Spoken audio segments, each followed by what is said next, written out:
Recording in progress. Good evening, everybody. I'd like to call the September 9th Village Fest Board meeting to order, please. Staff, could we have a roll call? Sure, we have Chair Roberts, Present. Vice Chair Antonio Alvarez, Present. Board Member Anderson, Present. Board Member Battersby, Here. Board Member Rydell, here, Board Member Reed, Here. Board Member Martin, here, and Main Street Meredith will be absent today. We have Very good. We have a quorum. Are there any public comments this evening? Seeing none. Any board comments? Any board members like to make a comment before I? Good to see everybody back and welcome to our new board members.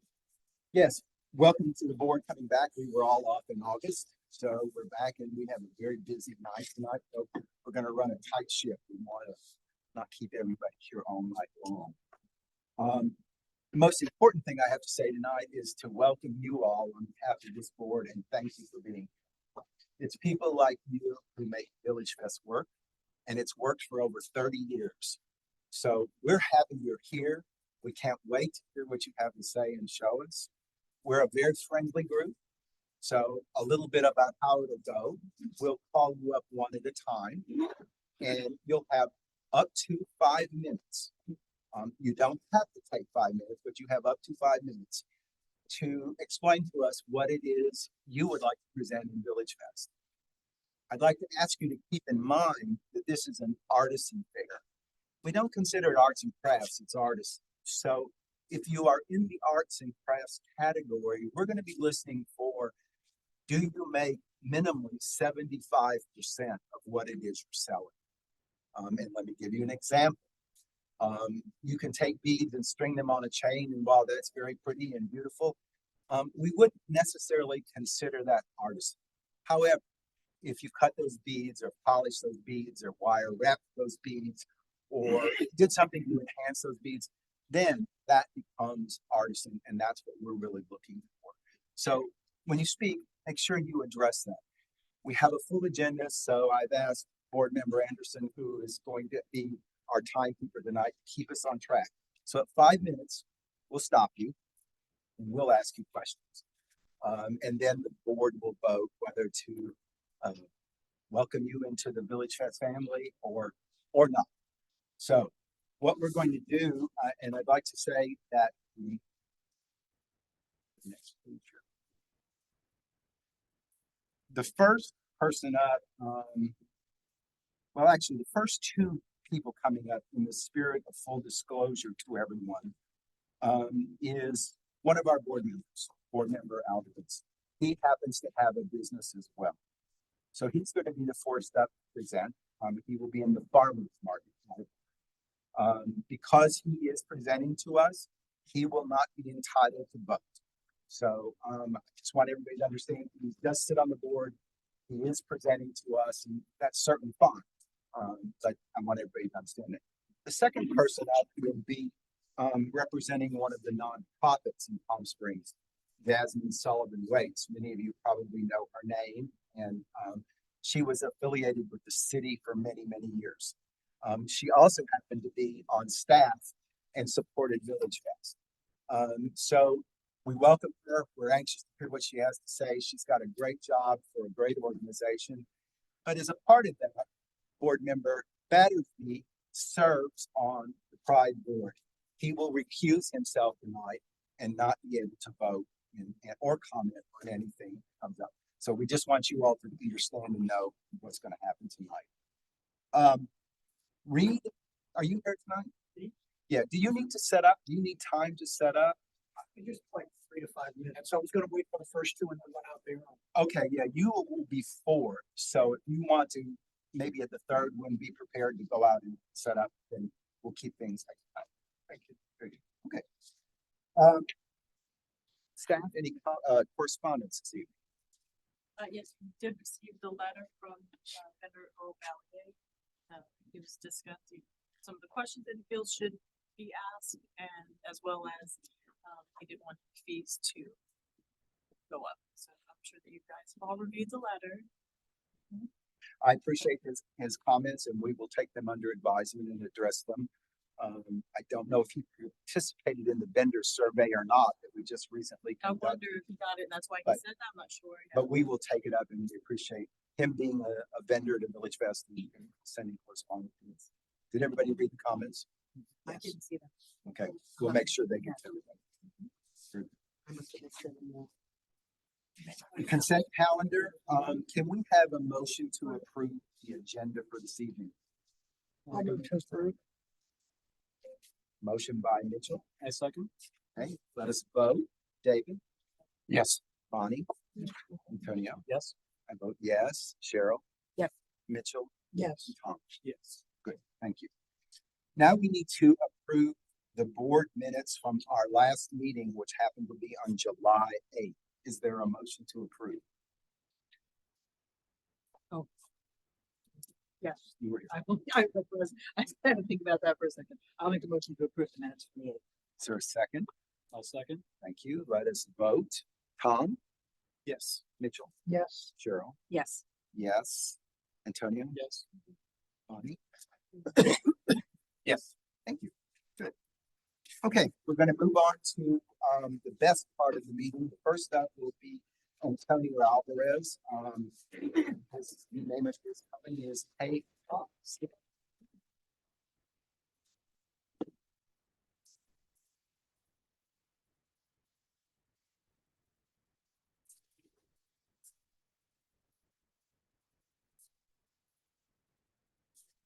Actually, everybody knows this is a little weird. Stand up. Stand over here on the side. Oh, you need to be in the camera, so you're gonna move in a little bit, yeah. There you go. Bonnie can still be seen. Hello, my name's Antonio. I'm the owner, founder, operator, freezer for Apops. We are a Palm Springs founded and operating company. We make artisan paletas or ice pops, as people know them as, or another name is popsicles. Fun fact: Unilever actually owns the name popsicles, so I can't actually own them. So they're ice pops. I know, it's a crazy world. We started the company in April and officially started selling June of this year. We have a facility in Northern Palm Springs. That's a commissary kitchen. Believe it or not, for this industry, you have to be licensed by the state to be an actual operator. So on paper, I'm licensed dairy processor that owns a dairy processing plant. And my plant is 8x12 closet with the equipment that I need to make the pops. So we are certified Riverside County Healthy Routine Inspection. So everything on our end is going to be of the utmost quality. Food safety is a huge concern for us, especially because we are working with raw materials. For the actual pops, we sort all the fruit currently from the Palm Springs Farmers Market. We did have a very, very, very busy weekend. So one flavor share is going to be strawberry for everybody.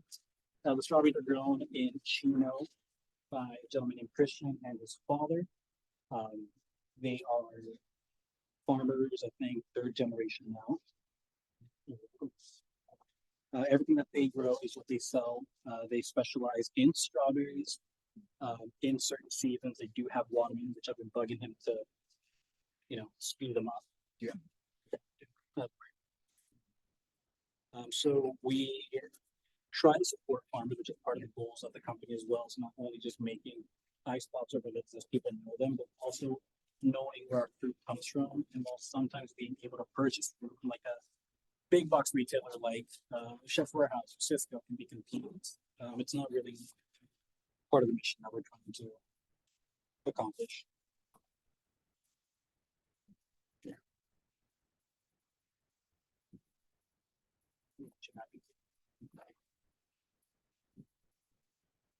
No, you must eat it. Otherwise it's good. We're currently trying to figure out a kitschy kind of adjacent to farm to table. I don't know if it's farm to stick or what you want to call it, but whatever we get, we process within 48 hours. We have a machine that super cools the fruit purees that we make to negative 25 degrees Celsius within about 15 to 20 minutes. So that's why our pops are going to be icy. They're not going to be ice cubes.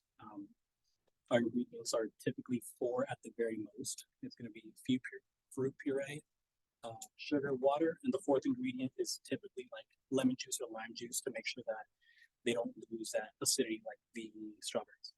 Because when you're adding all that in, the flavor can be a little bit bland and acidity comes out a little bit more. And it's added in frozen. Delicious. We are. Yeah, that's, flavors right now that we're running, because we are hyper seasonal, if we're doing mangoes, we're getting them from Gates on Farms, we're based out of like Redlands Chino, and they have a market here on Saturday and a permanent stand at Riverside. Obviously, Chocolate Farm strawberries we're getting every Saturday.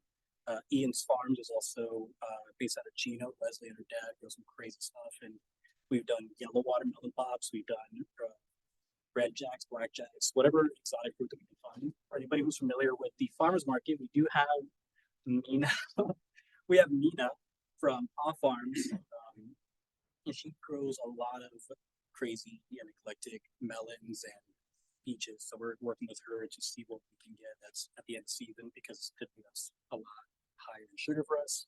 We add less sugar, and it's just healthy to go around. You're 4 minutes. So I'm- Go ahead, Dan. Do you plan on doing any labeling or marketing or calorie counts or anything, or? Not for our direct to consumer business. Okay. We might have some stuff that we'll have on hand just in case. We've done a couple calculations in strawberry because it does fluctuate since we are using hyper seasonal fruit. Strawberries from last week weren't as sweet as the strawberries from this week because varieties are changing. But I think once we stabilize some of our products for wholesale business, which we plan on doing sooner rather than later, we'll have a formal nutritionist and guide that we can have on me to really give people sugar content and everything else. But it makes it easy when you're only using 4 ingredients. Yeah. All you really have to label is sugar. And is this your display? Or your- Yes, we actually got it last Thursday. The original booth setup that was when we had first started. This was a long time in the making. The company took a little bit of time to get it done, but it's going to be this. You will be cladded with decals that just have the company name and yellow. I'm not sure if a 10 by 10 booth is required, but no. So once the cooler months come down, probably November, just have the card there, and some kind of just like a rug to make it feel so. Out of place. The question. I have one other question, and maybe it's for Faith, which is, I see it's listed as farmer's market, like as opposed to food court. Yes, because it's not preparing food there. If you're preparing, that would be food. Okay. Antonio, I noticed you said sugar, so it's not sugar free. Could there be a sugar free option? There could, and we're working with 2 of my customers from the farmers market. They're giving me alternatives to sugar. I gave them the homework. They're the ones who are pushing me to be sugar free. So I said, you tell me what would be the most, I don't know, what would be the sugar sugar substitute that people can consume? Yeah, exactly. So they're going to come back to me actually and give me like a couple options, and I can just play with it. I think that'd be a positive. Oh, yeah. The second question I have, will you be manning the booth or will someone else? For the most part, I will be manning the booth. I mean, I still have a full-time job as a hotel operator, so there'll come occasions where I'll have to be there, but I do have people who will be at the booth for me. Our plan is to be there ideally year round. I know it sounds funny, but even in the cold, especially with the Hispanic demographic, this is very a year-round treat, especially what we're doing. And then we'll be transitioning more to dairy-forward ice pops later. So right now we're doing a lot of fruit forward because it's summer. We do strawberries and cream, peaches and cream, and we actually just partnered with Candy States out of next to Thermal. So we're getting organic dates from him. We're using organic dairy base from Strauss Farms out of Northern California. Good relationship with them. So we have a date shake option also. So, but yeah, going into the colder season, what we're doing, I don't know, more of the probably date shake, hot chocolate flavors, everything more dairy-based. So it seems like a fairly small booth problem with flavors. Like, how many can you fit in there? 303. Exactly. Not I haven't tried it. Trust me, I can't do 303. I'm gonna have a very strong conversation with the guy who sold this to me. after you didn't do. Yeah. Any other board questions? It's a wonderful product. It's all natural. They're as healthy as they can. Yeah. And we are doing obviously the Saturday market in Palm Springs. We're also doing the Thursday market in Kaipa. Being a Palm Springs company, this is our priority. But a lot of the PTA moms out there, talking to them, they were like, okay, so what else? Nothing. Fruit, water, sugar, sometimes a little bit of lemon juice. So it's as healthy as it can. Any board conversation? Any discussion? Nope. No? How about a motion? I'll move to accept him as a vendor. Second. Good. Sorry, Cheryl. It's okay, you can say. Let's vote. Tom? Yes. Mitchell? Yes. Cheryl? Yes. I say yes. Bonnie? Yes. And Dave? I make adult versions. I actually have an order for an adult one. Good. For next I love Tuesday. it. And yes. Congratulations. Thank you. There is a transcript right up there. Next up is Jasmine Sullivan Waits. Jasmine? So he has a bit of an usher in the hallway. There's some vendors who Oh. are trying to get in, so maybe keep an eye out. We're a little bit lost over there. Welcome. This is so fun. This is so Is it weird being on that side? I was filling out the application. I was like, I don't think I'll ever fill this application out. It's just like a completely different experience. Jasmine Waits with Greater Palm Springs Pride. I am 1 solid week on the job today, so a little grace as I'm working through some of the knowledge of the organization and what it does. And so I wrote just a synopsis of the mission statement of the organization. So if you'll let me read that. Greater Palm Springs Pride is a nonprofit organization founded to promote public education and awareness of the rights and civil liberties of the LGBT community. It works to promote the history, diversity, and future prosperity of the Greater Palm Springs LGBT community. PS Pride supports the most marginalized, advocates for equality and justice, and works to build a culturally rich LGBT community, and has been serving the Coachella Valley since 1986. Excuse me. And it works to fulfill this mission by a variety of events and programs throughout the year, and seem to continuously grow, which is wonderful for the community. One of their most prominent events and programs is the Palm Springs Pride Festival and Parade, which is the largest equal rights march and diversity celebration in the region. Another one that's pretty impactful is the Harvey Milk Diversity Breakfast, which honors the legacy and impactful civil rights activists. The Pride Honor Awards, and it also has a variety of mentorship programs that is specifically utilized for the youth in the community.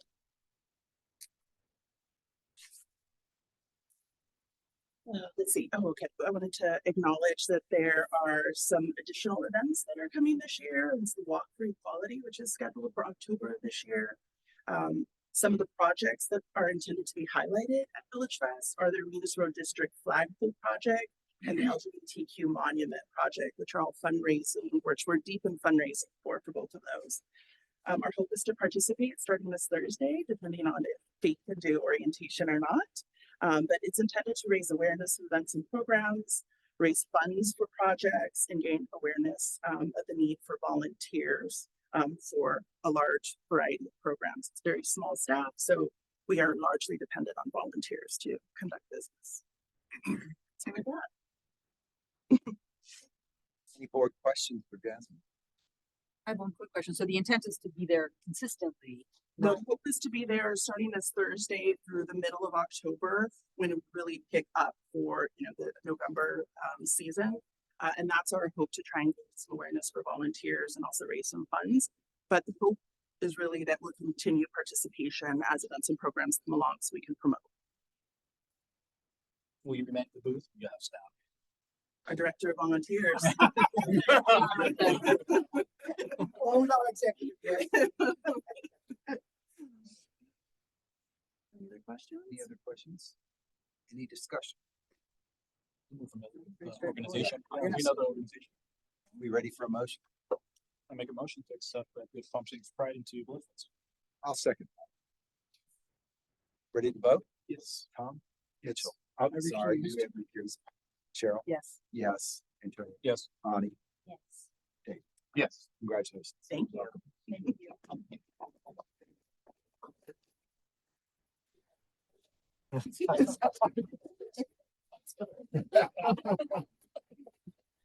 Next up is Javier Valenzuela.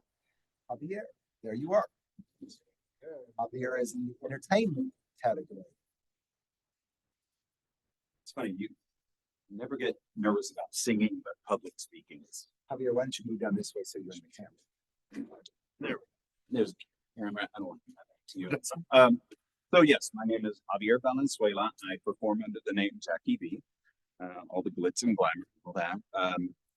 During my day job, still work part-time. I'm the chief operating officer of a small nonprofit. It's called the Inter-American Heart Foundation. Very similar to the American Heart Association with a much smaller budget. We do heart healthy activities in Latin America and the Caribbean. And I'm starting the 27th year in that position. And went part-time to kind of get my boss accustomed to the idea that I will retire one day, you know. As part of that, like a lot of people when we were in school or whatever, we were in choir, we sang, fully intended to go to college, get a music degree, and that was going to be my life. And then life happens and you get a business degree and you work, and that's all that. So a couple of years ago, come on in. A couple of years ago, I thought, why not? I was actually at home watching YouTube karaoke videos and kind of started playing around with this ain't bad. This is okay. So, you know, I kind of started this venture, kind of a renewal in these years. And so I'm very new at this. Been doing it about 2 years. I've done a couple of shows with other performers in the area. One of my friends, Siobhan, she had a show at B Wine Lounge. I've sang with her a couple of times, done a couple of showcases. So really want to do Village Fest to get the experience to just be among the people and actually have them come up and talk to me and hopefully, you know, provide entertainment for them. My genres include basically the Frank Sinatra, the Dean Martins. I also have some soft rock, yacht rock, if you're familiar with that, Broadway tunes, and I also have songs in Spanish. So whatever the occasion, I'm sure I can cover it. So I don't know. On my application, I put down my website and all my songs. I don't know if anyone heard them, but I mean, if you want me to sing now, I'm glad to do it. We would love to hear you do that. Okay. Let's see.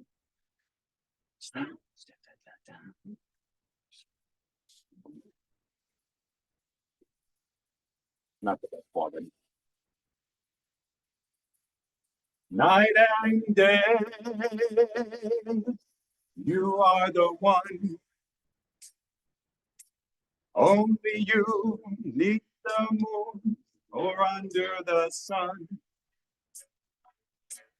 Whether near to me or far, it's no matter, darling, where you are, I think of you.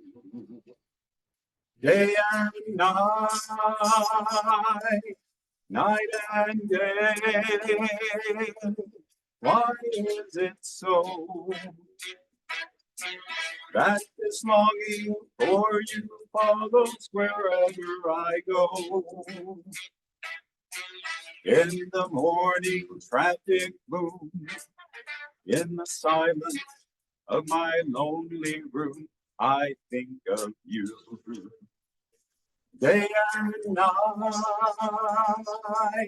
night and day, under the height of me, there's oh such a hungry yearning burning inside of me. And this torment won't be through till you let me spend my life making love to you day and night, night and day. Very good. All right, thanks. Well, I don't know, any questions? Any more requests? I got hundreds. Any board questions? Nope. Good.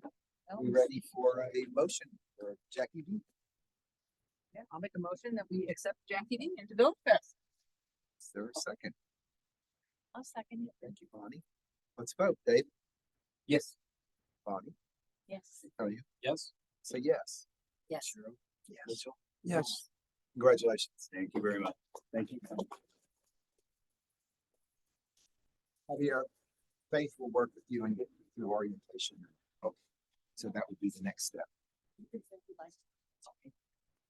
Did Reed come back in? Maybe he's not quite ready yet. We'll move on to the next. Tanya Gonzalez, did I say your name correctly? Yes, Tanya. Tanya. Yeah. Thank you. I'm sorry. Please come up. I kind of have like judged where can I place them? Do you need some time to set up? Where can I set up? Right on the Okay. right here. Actually, it's just three guys, so Okay. I'll bring them right in. Yeah, we can move on to the next one while she sets up. Just another good service. Yeah.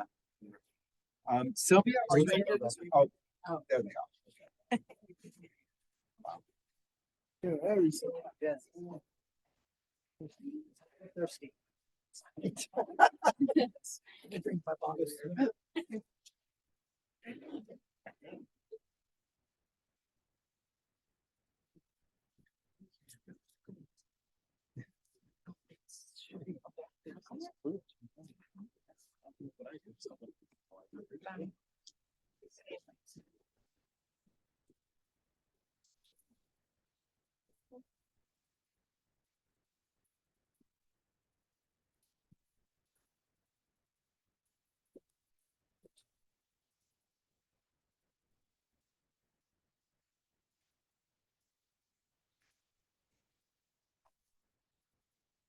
Okay.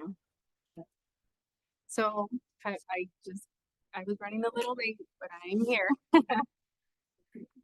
Down in the cat, yeah, so you're in. Oh, okay. All the way to the middle. Over here. Right There there. you go. There you go. So I'll speak kind of to both sides. My name's Tanya Gonzalez. I am 30 and I am here from the Coachella Valley, born and raised my whole life. I am a stay-at-home mom that really cares about her kids. So this is kind of where Aguas Frescas came from. So my son, he loves Aguas Frescas, and right nowadays a lot of the drinks we have a lot of like food colorings and additives and a bunch of other stuff that we shouldn't consume. And I really care, about everybody's body, and that's where I started creating my aguas, and I want everybody to try my aguas. So right here we have agua fresca of banana, and this is mango, pineapple, and this one is dragon fruit lemonade. And they are all natural, no dyes or anything. I want whatever my family consumes, public can consume too. And I would love for Village Fest to try these aguas and refresh themselves with this, and a healthy drink that I feel good about people drinking. So I don't know what else to say. You're welcome to serve. Yeah, let's have a taste. Okay, so we also have what is called micha agua. I make the chamoy from scratch. Chamoy is it's kind of like, have you seen the ring dip around the drinks? So I make it with hibiscus leaves, mango. It's all made from fruits.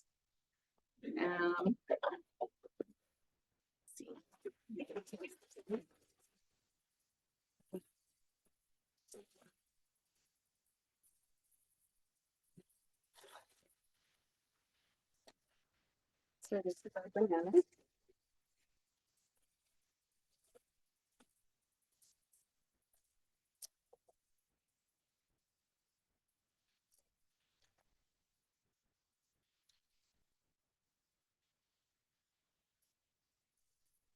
You're just not filling them up. Yeah. Yeah, I think I I know. know. Sorry. Just a little bit so that we can taste. Okay.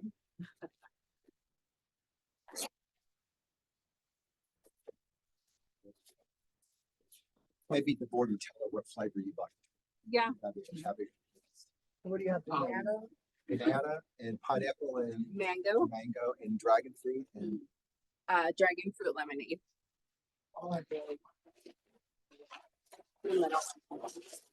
I'll try that one too.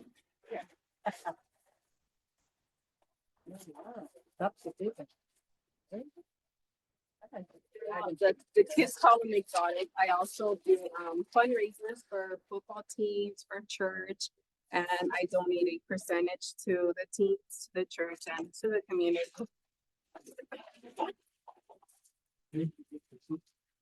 Sorry. What do you do for food? I try to find like local vendors, and I also try to find the most organic ingredients. It's off cane sugar. Or we also like try to support, you know, our locals as well. Thank you. Let me get a straw for you. I'll do that. Okay. You're welcome. And you.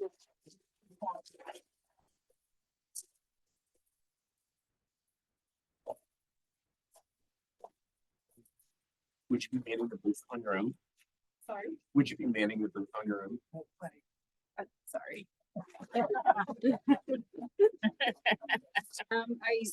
I've done events and I do them on my own, but I also have the help of my family. And recently, a little high school kid, he wanted to help me out, so I let him help me out, and he's a wonderful little boy.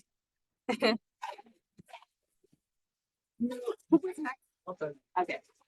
It's the news color.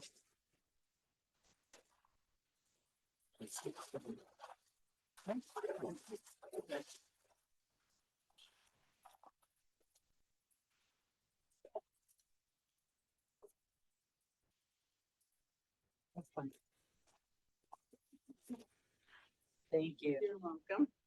And what I'll take that as well. okay, Your label's pretty. thank you. I really take everything in consideration. Extra all the nice quality too.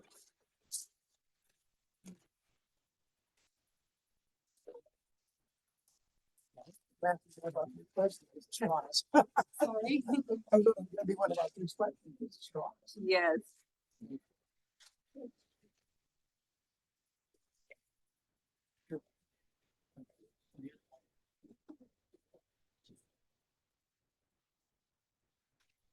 I get very nervous. Yeah. All right. Okay. Thank you. You're Bonnie, welcome. would you do that? What can I get for you? I would like I'll do banana and. I'll do. Okay. Banana's really good. Okay. Just half one. Alrighty. I'll have banana too. Okay. You're gonna sell them in jars as well as cups and set photos in there. So I often do the grab and go, and they can reuse the mason jar. Okay. Yeah. So they can also have the option of getting a cup or the mason jar. So they can reuse the mason jar. Mhm. Yeah.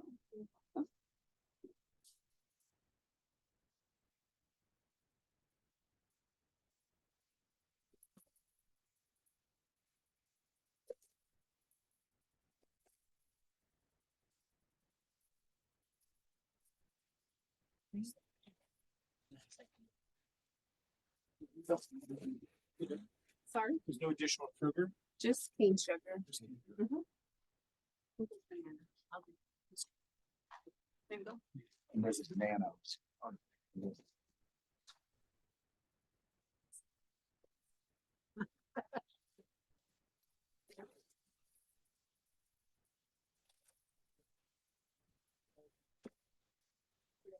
We Yeah. have backups, they have to mark it in case one flavor went down, or if one said. What I take is when, yeah, so I always like do like a rough, I see how Mhm. like it goes, and then I just go from there. I have a lot of flavors. This past weekend at our football game, we had 7 flavors and they all sold out. Mhm.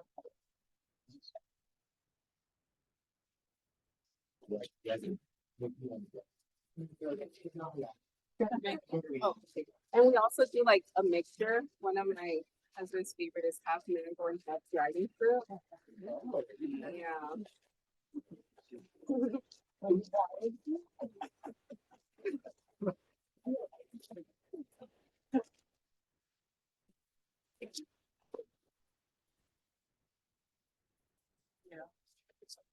And how much are you charging for each of these?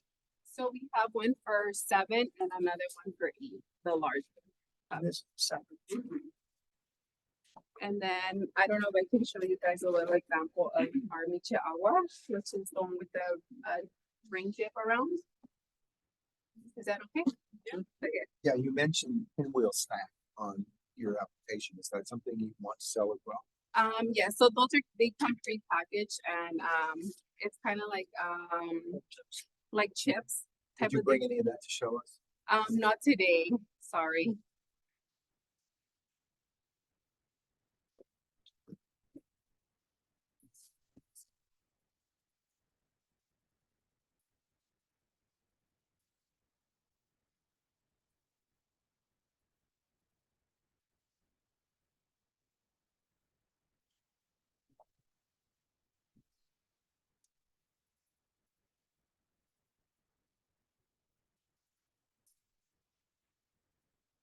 And then, so this is the rim and then we top it with.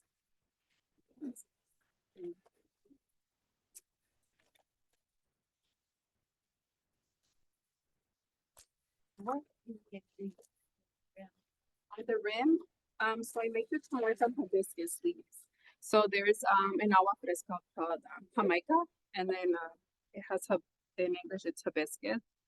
And so it's just sugar, hibiscus. I add mango, plums, like different types of fruits, whatever. It all brings it in into like that gives it the flavor. So is it spicy or sweet? It's sweet. It's tangy. Tangy. Yes. Who wants to try this? Why don't you leave us some straws and we'll each take a little sip. Okay.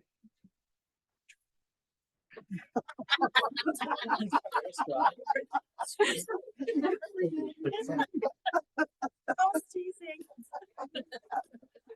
I want me to make more. I can make. Okay. No, we're good. So if you Hey, just leave some yes. straws, we'll each use a Okay. straw.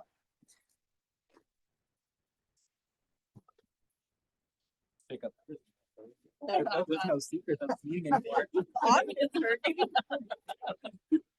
No more of this. I'll put the volume up too. They are. I'm glad you like them. I really pour my heart into these, and I truly care about ingredients and healthy alternatives for everyone. When you plan on starting? If you guys give me the job as soon as possible. Are there board questions? Any questions for me? Do we have any concerns about the pinwheels not being here or is it not a big deal? No, they're prepackaged. They're The prepackaged. repackaged. No questions? So you're just reselling the pinwheels or? Yes. Okay. So they already come packaged. Yeah, I don't have time to make those. I make everything from scratch. So, and it's myself kind of doing everything, and my husband helps me do the lemons. Yes, and what we have a kitchen agreement letter now, so we're gonna be prepping everything at a kitchen. Mhm. It's delicious. And thank you for putting your heart and soul in this. Yes. Thank That's you. what makes Village Fest work. I appreciate it. Any questions from the board? Are we ready for a motion? I'll move to approve What's the company? Aqua's company. Is there a second? I'll second. Thank you. Let us vote. Tom? Yes. Mitchell? Yes. Carol? Yes. I say yes. Tony? Yes. Bonnie? Yes. David? Yes. Congratulations. Thank you. Thank you so much, and I hope you guys get try all my other flavors. Thank you. But here we can eat some too. There you go. Very delicious. The lights is on, dessert, and I have to work double for a couple hours. I have to turn it up. You get up pretty easy. All right. They're the muscle.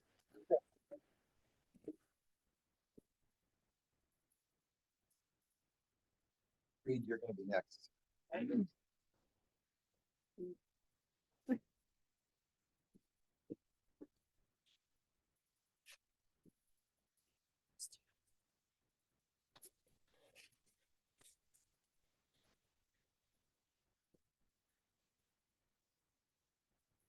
Can you bring all that up to this way? So, can you see it all? Yes, sir. There you go. Right here? That's good. Great. Fantastic. Is the clock ticking yet or no? No. No. Okay, great.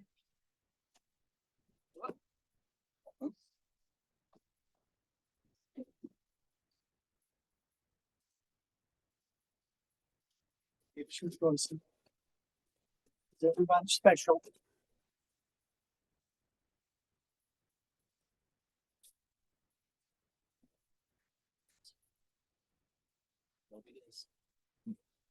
Yes.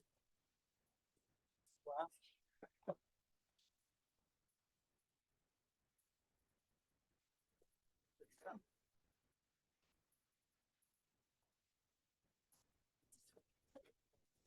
Great.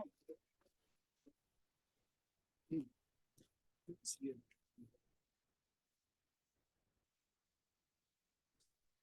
My car was outside. It was dressed for. Yeah. Yeah. I'm located in West Hollywood. Been there for 4 years. I've done. My name is Reed, by the way. Should I begin now? Please, you're ready. My name is Reed. I'm from Baltimore, Maryland, Newark, New Jersey originally.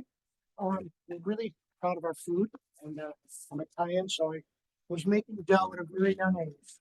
So I'm a foodie. I've owned quite a few restaurants, and my most recent, but 5 years ago, I wanted to. It was during COVID, and I wanted to bring my dog to work, and I'm drunk at the dog park, and what does everybody want in WeHo?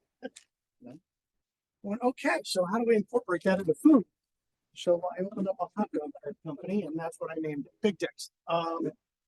So I serve more women than men. So I offer beef, turkey, plant-based, cinnamon sticks. My biggest seller is my 100% beef dog, which is made by the Hebrew National Company. I sell a lot of them. The Philly, which is called the Coney Island. Would anybody care for one? Sure. If you want any ketchup or relish or sauerkraut, please let me know. Anybody else want one? Do you want one as well? Okay. I have plain dogs. I have turkey dogs. I didn't want this to be too messy for you. And a little messy. So my beef dog is made by the Hebrew National Company in Fort McComb. The turkey dogs are made by Coffee, which is my competitor.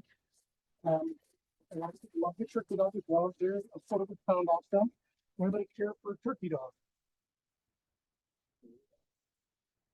Anybody care for a turkey dog or vegan dog? What do you want to? However you. Okay. Okay. I have sauerkraut, jalapeno, pickle, and onion. So I participate in all of the prides in WeHo, Pride in the Park downtown, and all of the Halloweens as well. So we have a lot of events coming up. It's going to be a busy month for all of us. I have a website, bigdickshotdog.com. I sell merchandise, hats, t-shirts. I do a lot of parties, a lot of weddings. So would anybody want a vegan dog? Would you like a vegan dog? The vegan dog is made by a company called Beyond. I don't know if you're familiar with them, but do you like sauerkraut and onions? Sure. You want a little vegan cheese and a little guacamole maybe? Nah, how about some mustard? You want brown mustard or regular mustard? Brown. Okay. What about you, man? What would you like? Beef, turkey, or plant-based? Beef, okay. Thank you. What about you, sir? What would you like? Either beef or turkey, whichever you have. Either one of you want to go Betty White style, or do you want to put something on? Betty White. Betty White. She liked it just plain. Who knew? There's a random. I have That's a chili, random fact. I have onions, pickles, jalapeno, sauerkraut. Spicy. Brown mustard. Spicy brown mustard, okay. What about you, sir? I have a little onion and some yellow. Thank you. You all have every right to be jealous because they're really good. Yeah, I'm very proud of my hot dog. I drive about an hour away from where I live to get them. And you said mustard and what else? Little onion. Little onion. Yeah, I have a lot of celebrity clientele, which I'm very proud of. However, I love the general public more because they visit me more frequently.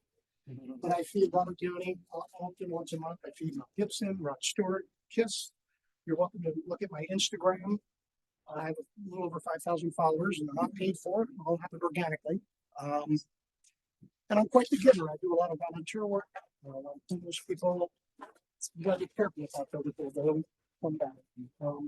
Is anybody missing? Would you like something, sir? If you have a cinnamon stick, I'll wait. Absolutely. I would love to do that. Get the main course. Make it show yourself. I do. I have a base. I have a base myself, and I add to it like, oops, excuse me. Lemon pepper, garlic, olive oil. Being Italian, that's what I'll do and everything. I'm glad. We're at 4.5 months. Oh, right on. So everybody gets free dessert on their birthday when they visit me. I'm located in Robertson and Santa Monica Boulevard. And so I'm venturing out. I love the desert. My mom lives out here. I help her during the week and I go home for the weekends. But I would love to be a part of the city. I love it here. I've been coming here for my whole life. And thank you for experiencing big dicks. It's referring to the hot dog, by the way. Yeah. And that's me in the picture. BITDIS. I have a 5-star on Google. And I love everybody equally. Diversity, equity, inclusion. Everybody is loved. Everything to see it. And they get free dessert on the birthday. You get this? Yeah. You got mustard on there?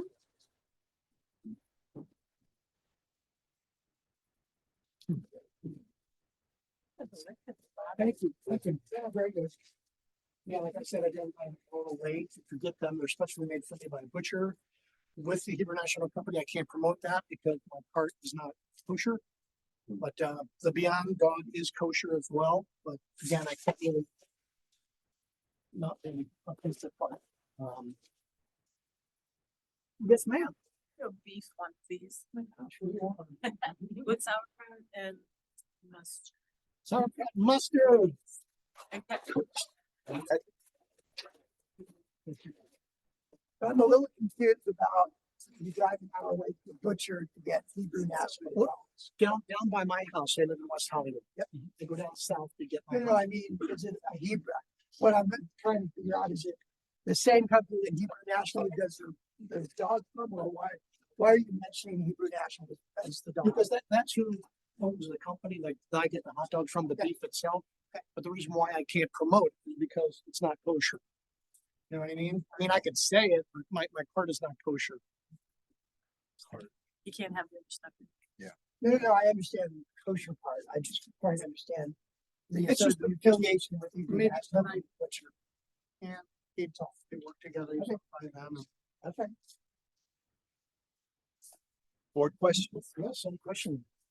I'm from Cincinnati. Do they Sure. have chili? Does he have cheese on it? I do have cheese. Oh, good. I just wondered. And I think the health department, I'm unable to offer shredded cheese. Oh, really? Okay. Yeah, jalapeno cheese, yes. Okay. Mayonnaise, I had to get a refrigerator and generator for this guy. So nobody had any. Doggone it.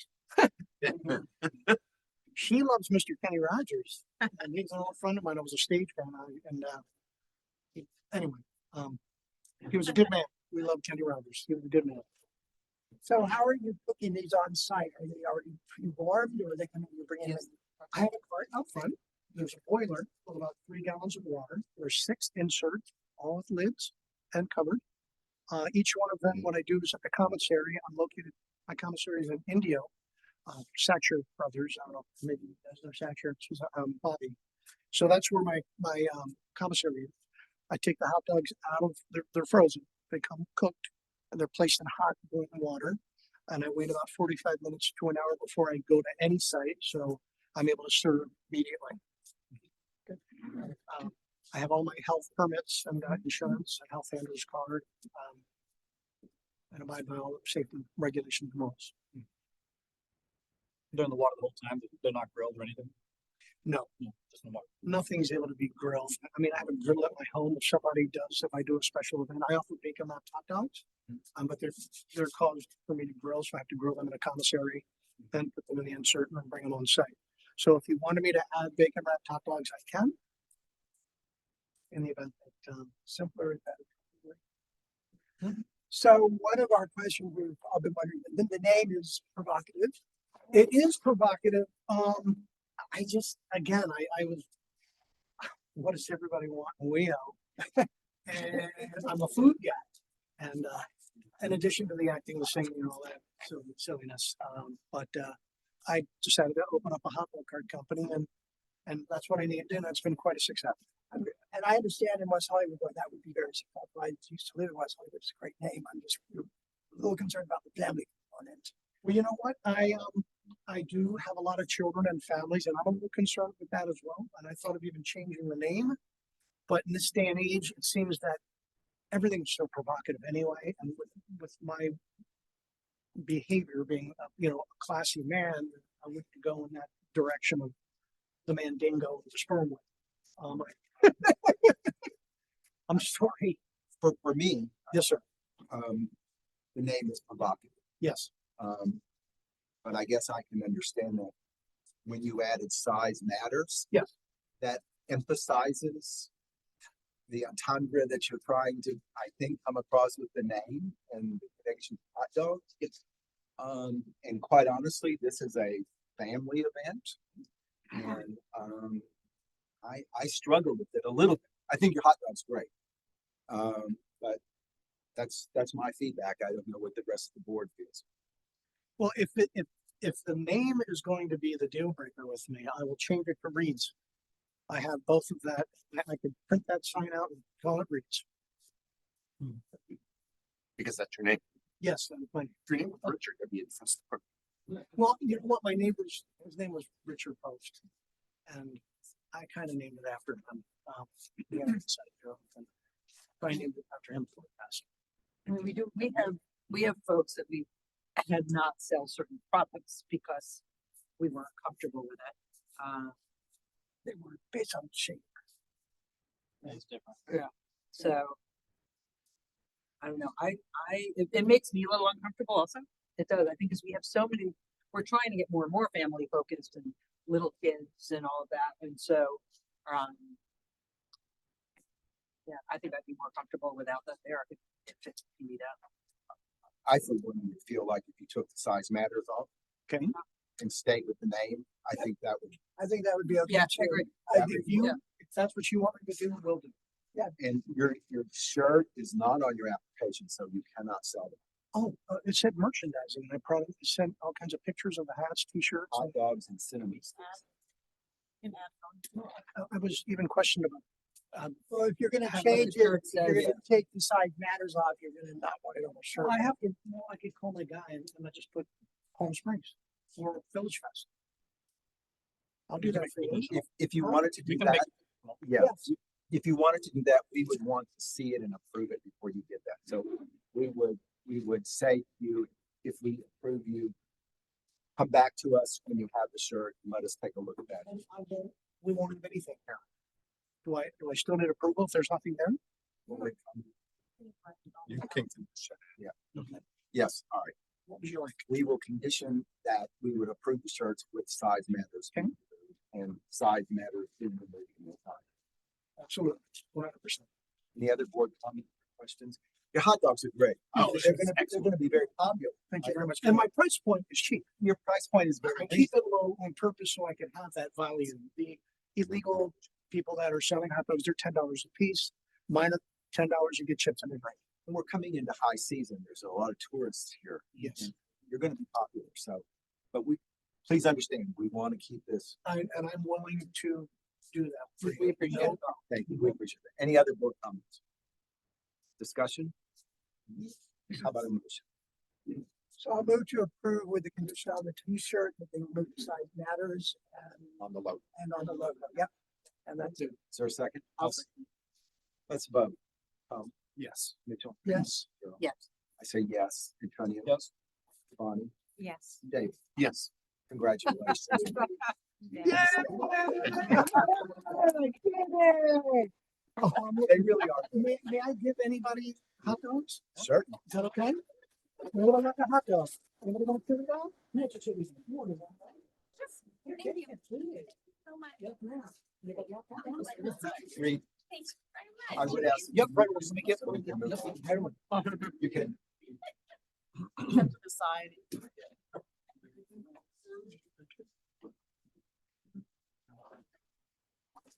It's like. Sylvia, are you there? Do you need time to set up? No. No? You can come on up and get ready.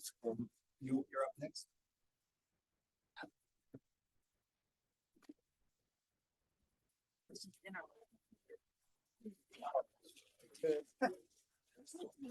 Yeah, it's, you know, I'll take one if you sit next to one. So, my name is Olivia Famani. Welcome.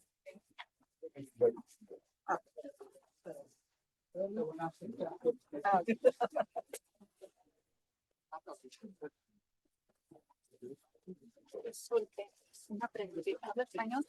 Sí, porque, es impossible to know which one.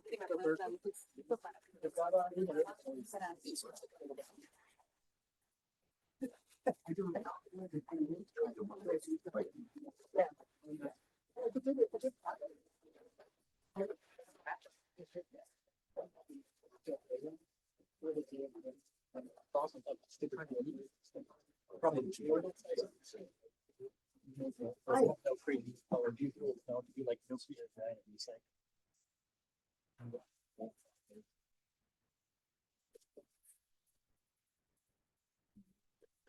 And ready? So that's how as a lead that it's let's be Okay.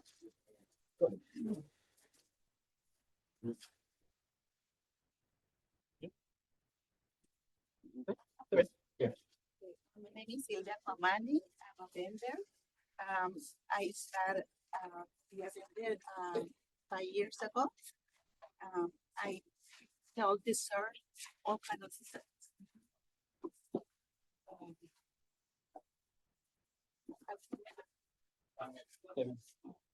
Vendo mini pancakes, churro cheesecake, vendo mangoneadas, vendo aguas frescas y Dubai y guapo. So nice help.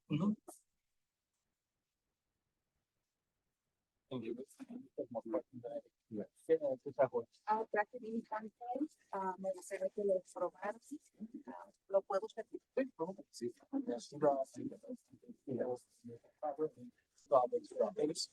That's part of the deal. A todos los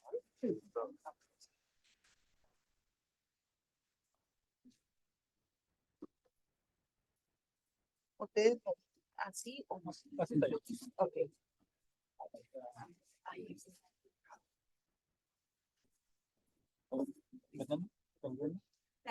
Tijuana.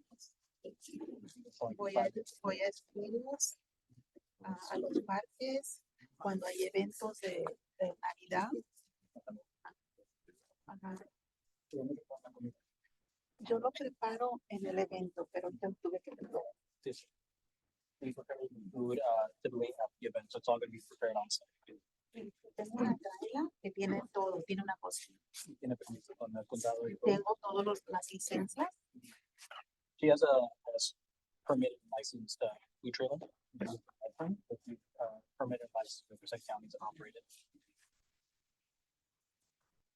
And we also have one. Is the only thing she'll be serving? Everything that's on the list, she just brought this. She just brought this things, pizza. yeah. Agarra. Oye, Nacho, ¿vale? ¿Qué tenemos para hacer? Son 13, 10. It's a 13 feet long trip.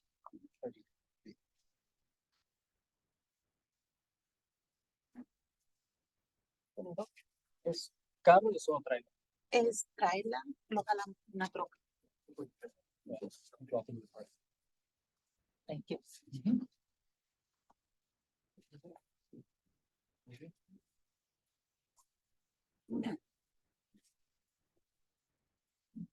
Anybody else on the board? Any questions? Tony? On site here. She's gonna be making on site, yeah. Almost everything. There's sometimes you get nothing, you know, I'm like, you know, Y todo lo preparo al momento. Entonces, que adquiere esa habilidad. Cuando estemos viendo lo preparemos todo. You want to move forward, it's all prepared to order, so nothing is sandbagged. It's as soon as somebody orders it, they start making pancakes, they prep all the strawberry.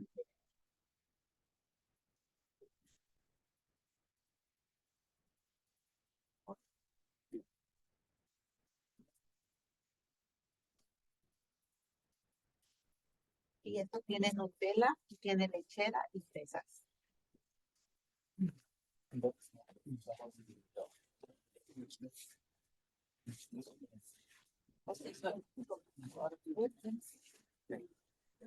Everybody?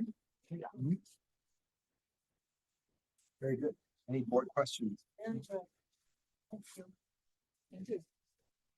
¿Están aplicando para vender todo el año o no hace temporada? Sí, quiero aplicar para todo el año redondo, vender cada jueves y lo prueban. She's one who's looking to apply for a full, both seasons. Both Or full year, yeah, application, that's noted. Does she live in the area? Vive aquí, Sí, yo vivo en Bueno, ese ya. Hot Springs. Hot Springs. ¿está haciendo otro evento? Como ¿Seguido? cuando hay como cuando hay las escuelas, fútbol o como los días festivos, es cuando yo hago eventos. Pero me gustaría estar en Palm Springs. He pensado mucho, me gustaría. But they're not doing a consistent event like Village Fest, where it's every week she goes and does events that pop up, mainly like football games at high school, soccer. She's looking forward to joining Village Fest and be a year-round vendor. Question for staff.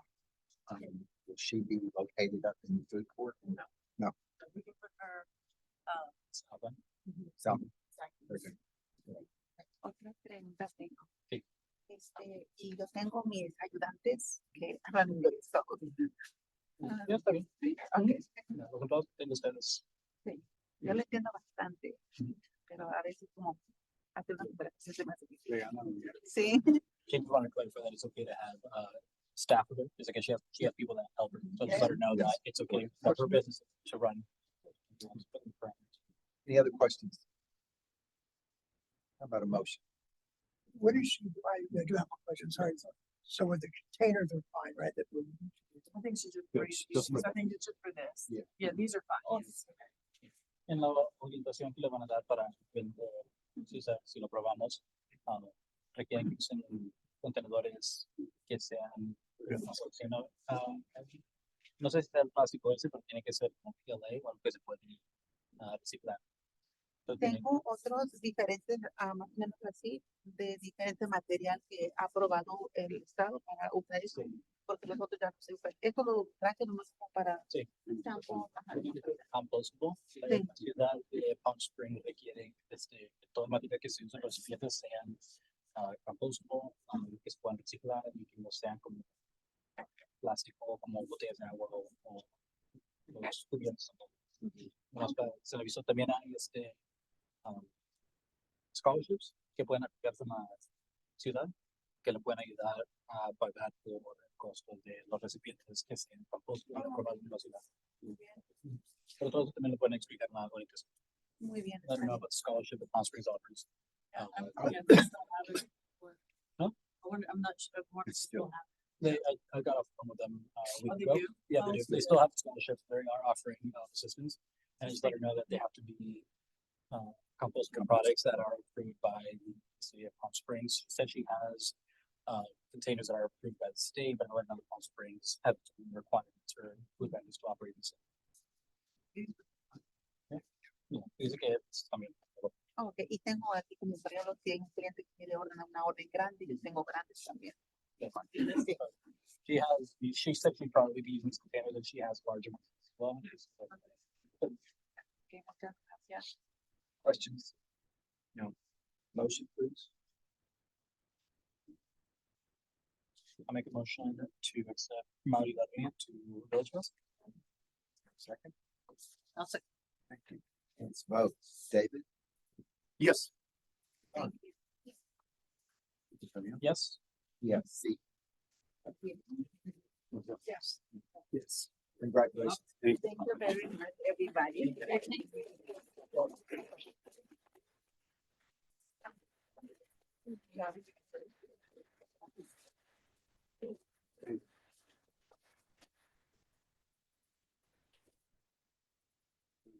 Christina?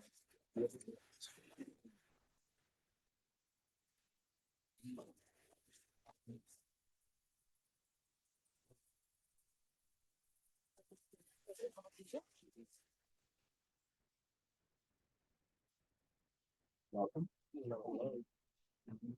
Well, bad that I did not like create individual samples. That would have been smart. Did finally get some cards made, so it's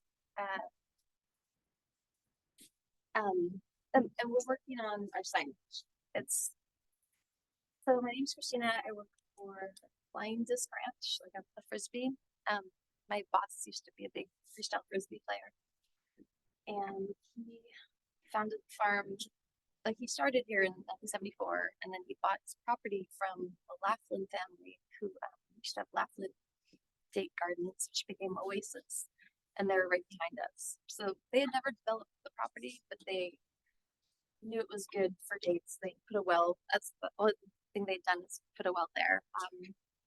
And they gave him a great deal on the land. He bought it for a sum of money and a sum of dates, because he was already leasing date palms. So it's remarkable what he's done. He's known for the bark dates. We grow a variety, but right now is the date harvest. So these are only available, right now for the next month. So I did bring plenty. I mean, you could just have, they're beautiful, first of all, but they go with the building, I'm sure. Okay. This is like, pardon, of course, yes, please. They taste like sugarcane, coconut, honey. And the funny thing is, a lot of people, and I also have like a half ripe one, and then I have fully ripe ones. So these aren't ripe yet. Well, it's actually what I said called fully ripe. So these are called them half ripe, but really this is a stage of ripeness. If they were unripe, they would be green, and they would not taste good at all. And every once in a while, you do get a bitter one, I'll admit. However, we're well known for waiting till like right now to start harvesting. When these have been harvested by some growers, I would say unscrupulous growers in our valley, July and August, which are usually not ready. And it's sad but true, because people, of course, everyone wants them. I've been getting phone calls since July, but you gotta wait, till they're ready. As you can see, they're stunning. They belong in every fruit basket right now, but we only have them the month of September and early October, the yellow. However, the rest of the year, we have all, like, people love, this has a totally different flavor, so we just pass it around. That's the fully ripened barky. And that's kind of Robert's, I mean, they're both like claims to fame. There's a lot of, anyway, I'm rambling completely. It's harvest time, and I've been up since very early, but basically my little contribution, I'm from San Francisco. I've been at the farm 19 years. It's 2006, and he's been growing dates 51 years. So I consider him a living legend. And I love getting to know all the characters and the date growing, I don't want to call it an industry. So it's farming. It's really fun. But I grew up on See's candies, and it took me a long time to actually appreciate the natural sweetness. And I'm kind of trying to give See's a run for their money and make like super cute little boxes that you just don't see. You see like the 2 pound, but a lot of people just want to get 1 pound, or they're traveling and they just want a half pound or a quarter pound.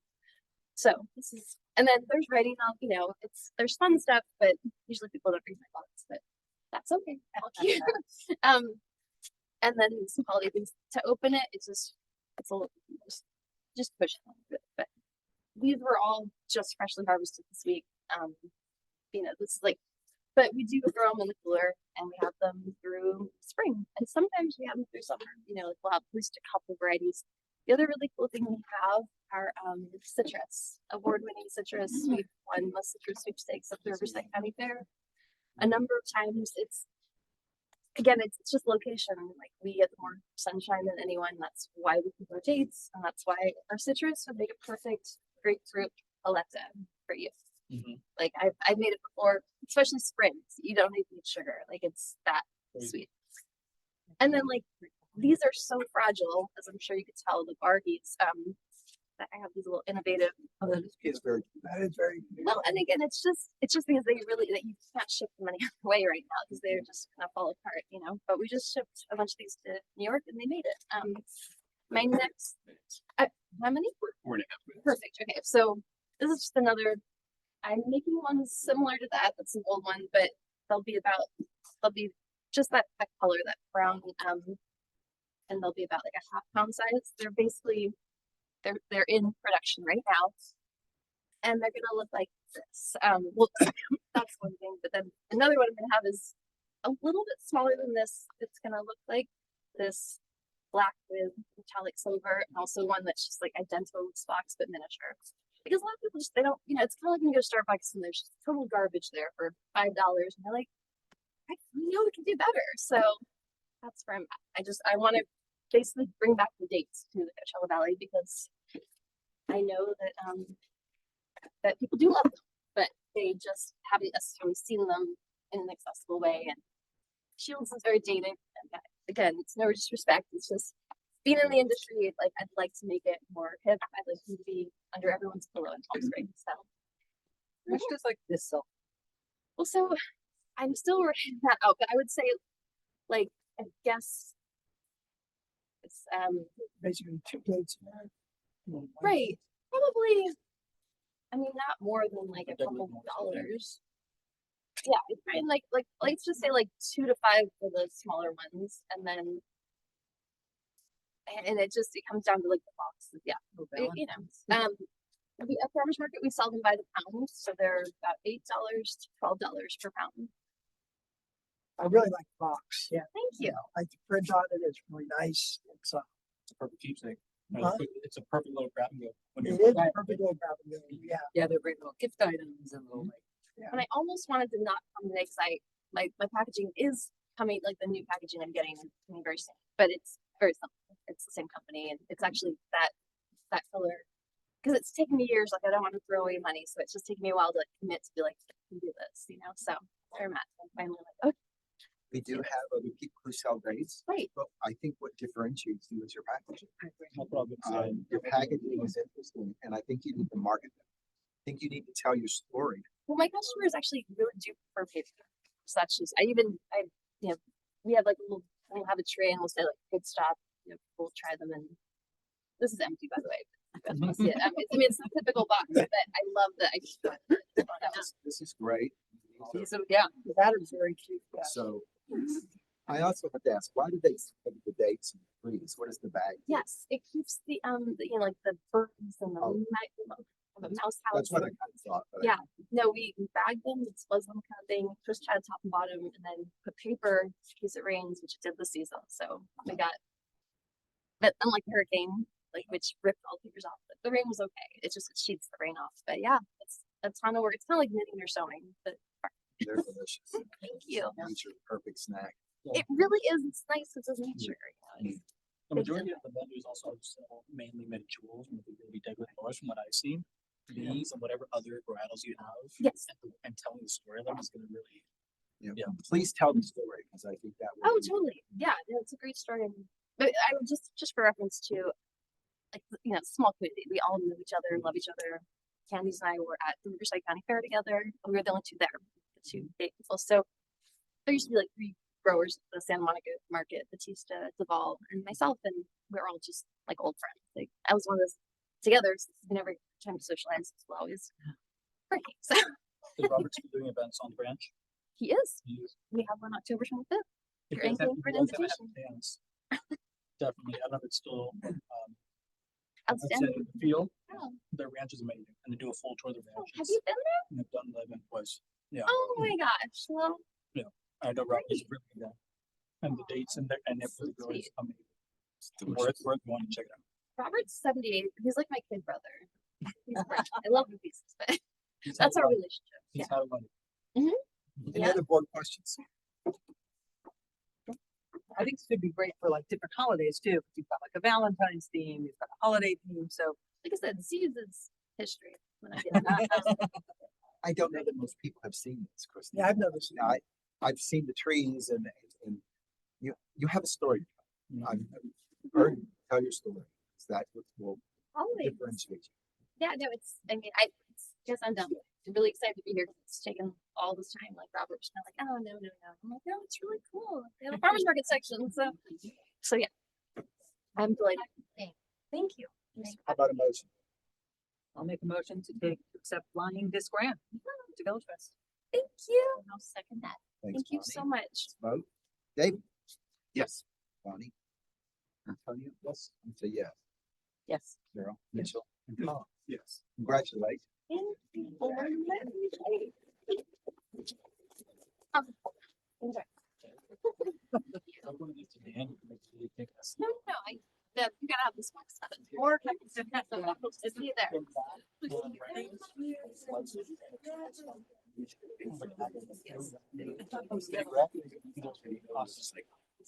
Jeremy, are you ready? It was hard. Okay. Okay.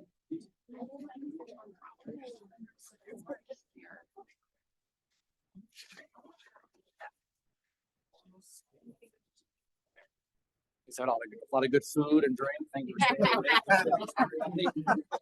My name's Jeremy. I'm actually with Floral Design here in Palm Springs. Fairly new business. Owned a shop in Kentucky and did very well. And it was a brick and mortar. Moved out here. Realized that 80% of our business was phone and internet. So there's really no need to pay $7,000 a month for rent space. So I'd love to give back to the community in that way, but there's other ways to give back. And so we started Enchanted Floral Design. We're a new concept, studio florist. So we design all of our stuff out of the studio space. Typical brick and mortar, it costs about $30,000 in overhead every month. Our overhead's about $5,000. So what we do is we roll that over to give back to people. We've been very successful in a short amount of time. We just this past week booked 5 weddings.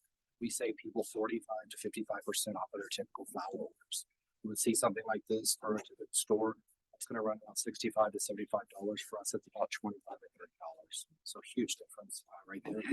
We're also very happy as a new business. We have a new contract with Desert Regional Medical Center. We received that July 14th. So we are their contracted florist for their gift shop. So it's just really busy. It's been a blessing for a small business for sure. So yeah, we just want to be able to come in and do some great work for Village Fest. We have 2 concepts.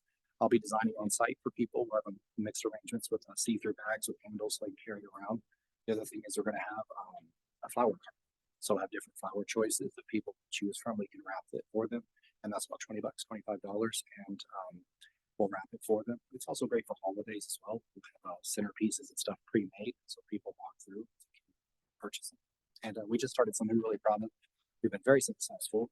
We started Petals with Purpose, and what that is, it's a give back day. We pick one nonprofit from Coachella Valley, and we select that nonprofit based off of the submissions.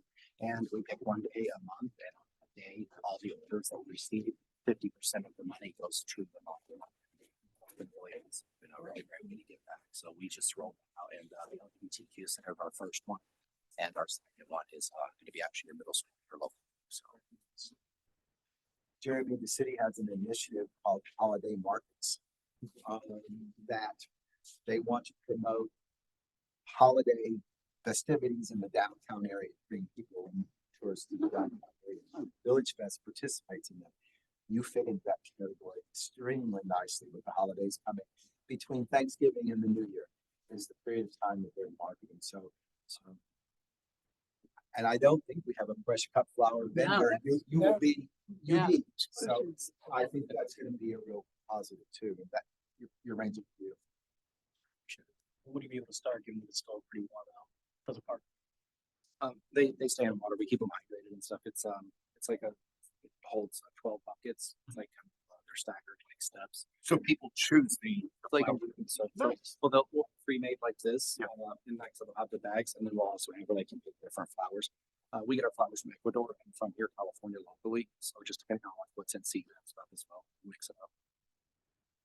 So what's an arrangement like this cost? This one here runs about $45. Yeah, and something we just started. Well, it's been hugely successful. It's our monthly flower subscription, and what it is, it's $40.99 a week, which is $188 a month. It's great for businesses and restaurants and stuff for their entry for homes even. The cool thing about that is we do something that no company will ever do, and I stand by that. We actually will allow you for that week, instead of saying, hey, instead of bringing it to my home, my friend's birthday, can we have it routed there? So then they will just reroute that delivery to their friend's home and stuff. So We don't have any. Yeah. that's gonna be a big plus. Yeah. Any other board questions?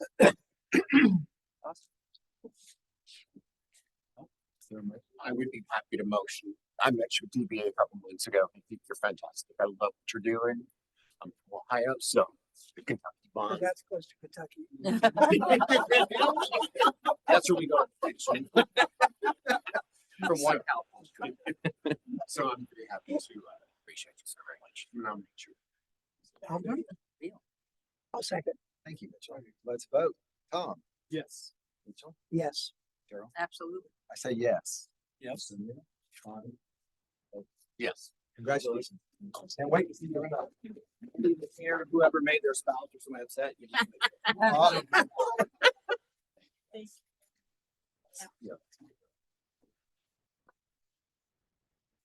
Hadia Liliana Santelli. Did I say that right? Close, Hadia, Hadia. and the Sure. rest was good.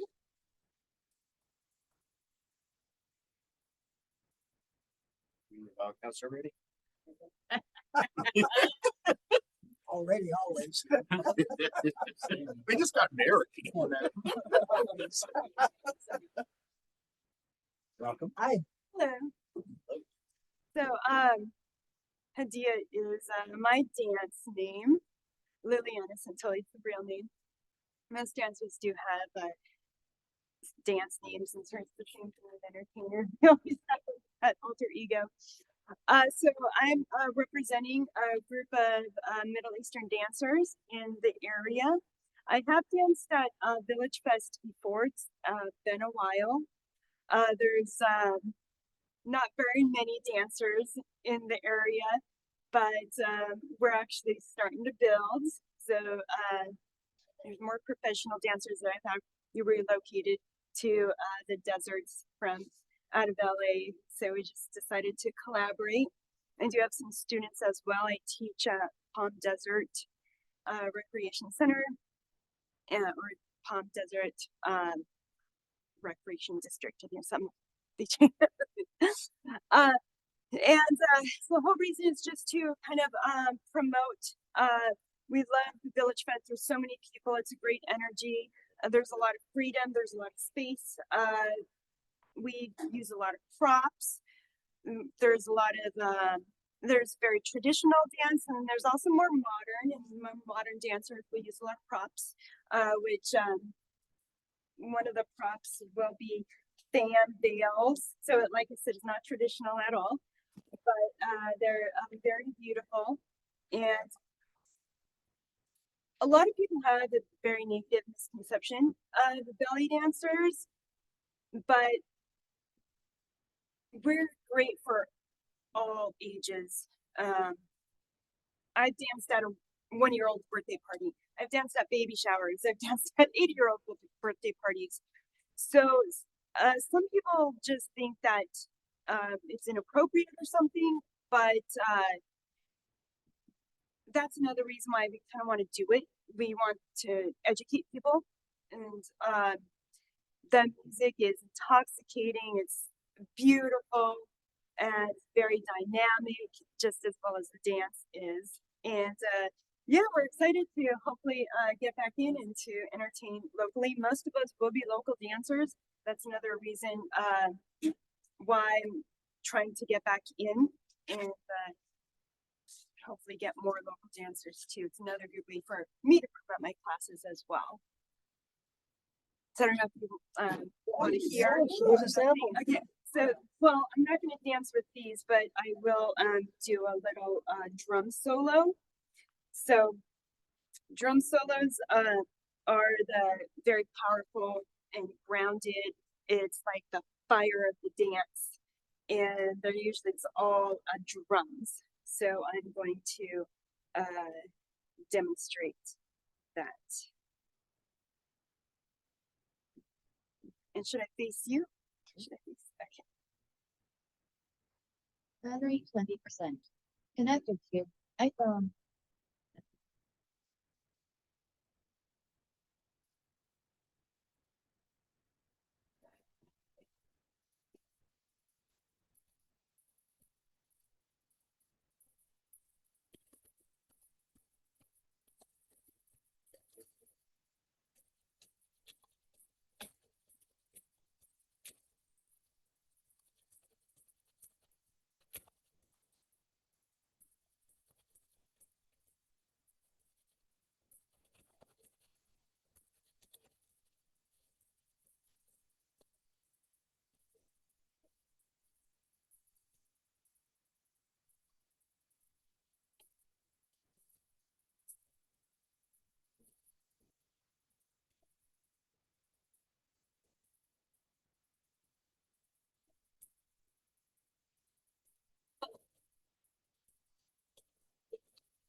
That was good.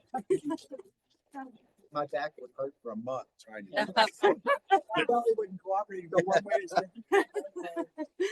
So are there male belly dancers? There are, I'm asking for Antonio. there's only, right now, there's only like one or two locally, but, there's definitely male belly dancers and they're amazing. What's the one- history of belly dancing? So, it's very old. So old, they're quite not sure. But the oldest that they could trace it back to is Egypt. And, it's actually a birth dance. So a lot of the moves represent like the heartbeat of the baby, usually when they were pregnant.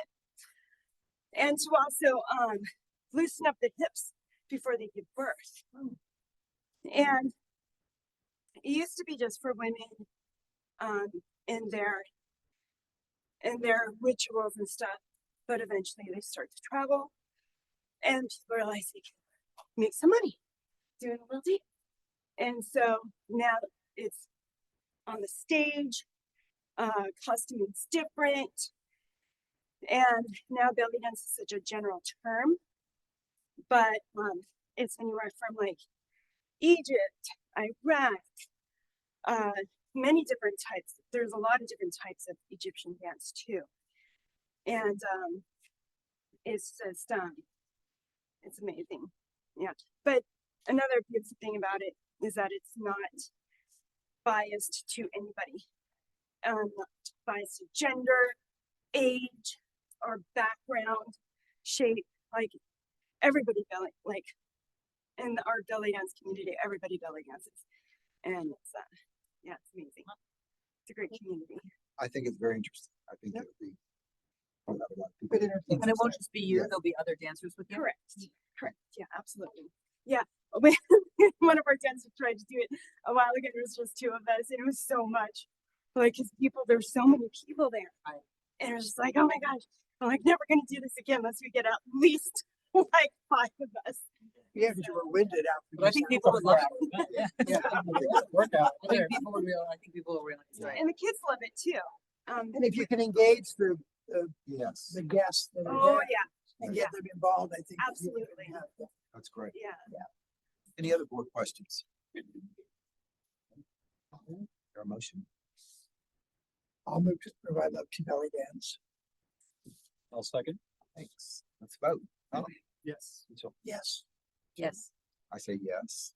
Brennan? Yes. Yes. David, Yes. congratulations.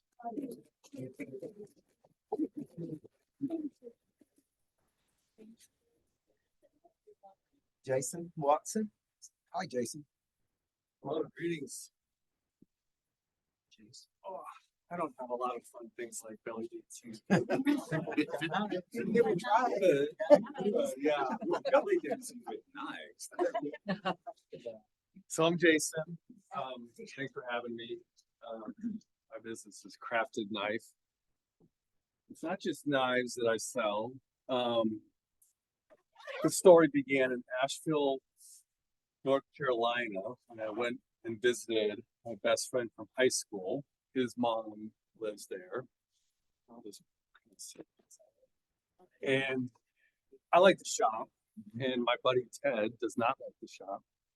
So I'm walking around Asheville, North Carolina, and I noticed this knife shop, and I go in, and they had these really cool handles like this attached to a blade. And I was like, well, obviously there's gotta be lots of folks out there that make this stuff. So I started to go on the internet and look, and nobody was really making this. And so I contacted the artist. I was like, hey, I love your knife. I'd love to buy more. He's like, well, I'm not really in the knife making business anymore. I'm gonna go back to firefighter school. So I was like, well, I'll just make it myself.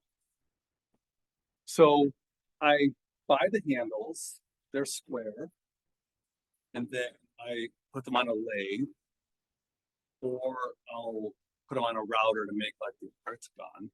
So this comes square, and then I router it to be an octagon, and then I sand it and do all that fun stuff. And then you buy these attachments. This is the pizza cutter. So you can feel that pretty heavy. This is the ice cream scoop. Kind of fun. This is a wine stopper. So there's this whole world out there for wood turning, and I'm using it to turn.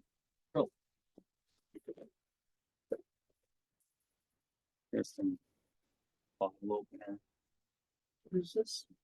Wine stopper. Oh. Other way, there we go.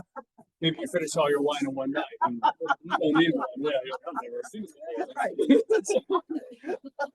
So there's all kinds of fun colors. That's pure acrylic. This is some more acrylic. This is what they the one I think you have there is a hybrid. That's acrylic mixed with wood. This knife steel seems much more substantial than this one. Yeah, they're gonna be different. They're different thicknesses, different artisans make it. I buy my blades from all over the world. This comes from Turkey. So, and this one, these guys ship not very sharp. Some ship and they're like somewhat sharp, so you have to help them yourself because you know you're going to be handling it. But just pretty things like that. So I'm a CPA, tax accountant at heart. We can tell. Yeah, and I needed a hobby. I needed a release of some sort. And my wife and I have been building our firm for the last 12, 13 years. And now I can disappear into the garage and relax a little bit. So I'm excited about bringing it. I mean, I've shipped them to all my friends and family, and now I need to try to ship them to other people. So this is a new business for you. Yes, ma'am. Yep. I've never seen anything like it. Yeah, I get that a lot. Like, I've never seen that before. So hopefully it's going to be well received. You know, the knives are about $70 to $80. The blades themselves, like the blade that I put out there somewhere, like this is a $30 blade, high carbon steel, $30 blade. Each of the handles are about $30 as well if I buy them. I'm also going to start making them where I take molds and pour acrylic and wood chips and all that. So my cost is about $60, and I'm really enjoying it. So I'm not looking to make money. I'm just looking to cover my costs and keep my marriage. So that's this would be like $35, $30, something like that. Ice cream scoops are about the same, $35 to $40. Pizza card a little bit more expensive. That head unit just itself is $25, and handle again in about $30. So Jason, this is acrylic, right? yes, sir. Tell me how you made this. So it comes in a square, and I forgot to bring those, but they come in a 1 inch by 1 inch by 6 inch square. And you drill holes on either end, put it on a lathe, and then you just get your lathing tools out. That one in particular is the octagon. So the octagon is a little bit different fabrication. I take a square stock, I run it through a router on all 4 sides, and then I sit there and I sand each facet. And then I change the belts and do all that stuff. So yeah, it's acrylic, and that one's fun because it's got like a ribbon built into it. I think it's fun. Do you do like sets? So good question. I did my first set. It's hard because everything is like the octagons are kind of consistent. But if you look at, if you take one of these and one of these, they're totally different. Like in shape, length, put little grooves in them, and it's kind of whatever moves you, you know. So to make a set, I'd have to really focus on making them the same, identical, or I would make like, let's say, take 4 of these and be like, well, they're all gonna be a little bit different, but they'll be the same color. But I don't do sets normally. Yeah. So is Oh, that really? is Great. the look of that handle, is that happenstance, or is that what you intended it to look like? So it comes like this. So when you make these, Oh, so you're molds- just shaping. yeah, I'm shaping it, but I will start to make these myself as well. So acrylic, it's kind of, or epoxy, it's kind of fun because you have like 4 or 5 different colors, let's say, and you only got like 6 minutes to put this together. Like if you were to make this handle, yeah, and so you have to wait till the optimum temperature. Then you kind of like pour it in your mold. You kind of swirl it like making a cake, and then you put it in a pressure pot to get all the bubbles out. You come back 4 hours later and have something like this. Now, the person who makes this you know, she's really good. I buy a lot of her stuff, but you know, one day, yeah, can I do something like that? Hopefully, I'll probably make a lot of mistakes first. But yeah, that's a funny color. There's just a zillion colors. I had no idea how much stuff that there was out there. Like this purple black, you know, and different lighting and stuff. Can really. It's really cool. How do they hold up in the dishwasher? I would. I haven't washed them in a dishwasher. I would probably advise against it. You know, hand wash. I think the acrylic would be totally fine. I think some of this hybrid. This is olive wood within a swirl of acrylic. I think this probably wants to, you know, keep out of the dishwasher. You know, the blades are fine. Blades you can heat up to like 300 degrees for it to temper. And how well do those blades sharpen? Because you need to sharpen. Yeah, they're like gonna have to sharpen like anything else. These are all Rockwell hardness, about 58 to 60, which is typically your quality kitchen knife. Depending on what you're chopping, if you're chopping chicken bones, it's probably not gonna last as long as if you're cutting meat. So, but yeah.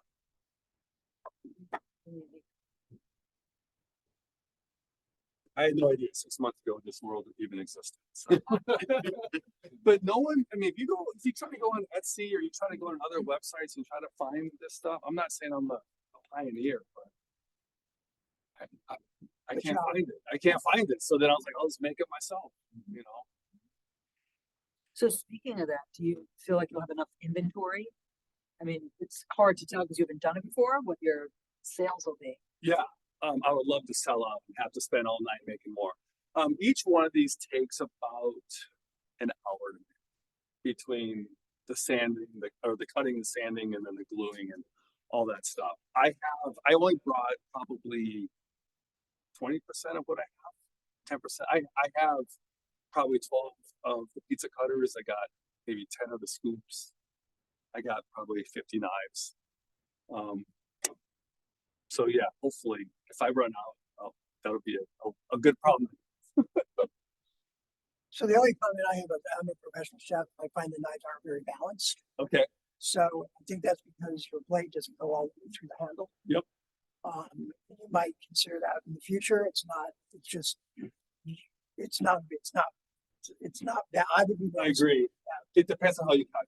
Yeah, I would be nervous. If you're cutting like with a baseball bat grip, that's different than if you're cutting with like. I am cutting like that, but yeah, I just find the balance didn't feel right to me, but that's just me because I'm picky. Yeah. No, I don't disagree with that. And different handles are different weights. Yes. As well. Like, I don't know if you.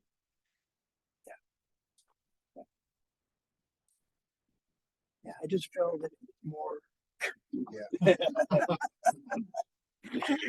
But that's just me. It's a beautiful knife. I'm not criticizing what they look like. I'm just saying, chefs. Oh yeah, totally.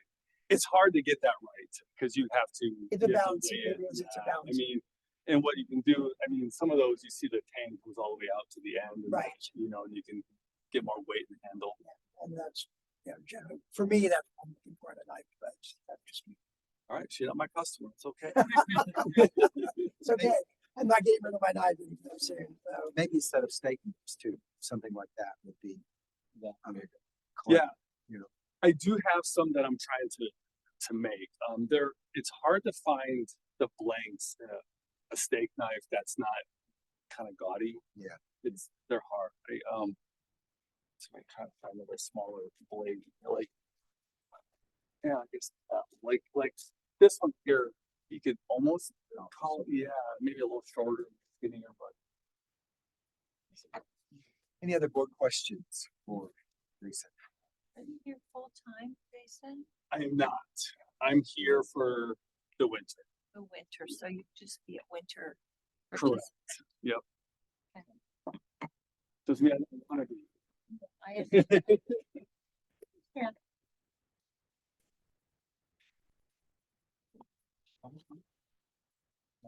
Discussion? How about a motion? I'll make a I'll make a motion to accept crafted knife into. I'll second that. Thank you. Let's vote. David? Yes, they're beautiful. Alright, me. Oh, yeah. Yes. Yes. Very nice work. Thank you. Sure. Yes. Yes. Congratulations, Jason. Thank you. Thank you. We'll see you on the street. Yes.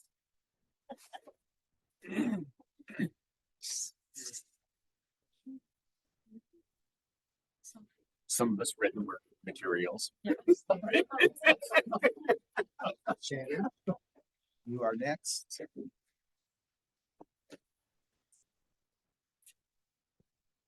Sure.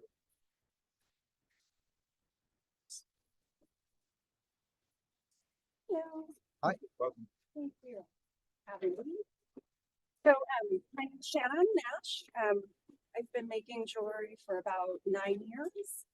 Been selling for about 3 years, mainly at the La Quinta Farmers Market, Main Street, Indian Wells, Rancho Mirage. And it's been going so well. I will never go back to a part-time job or a full-time desk job. Because I just get wonderful feedback from my clients. And so mainly copper. So I call it raw refined copper. So it's solid copper. These are my best sellers, my cups. And they're untreated, so you get the healing benefits of wearing the copper.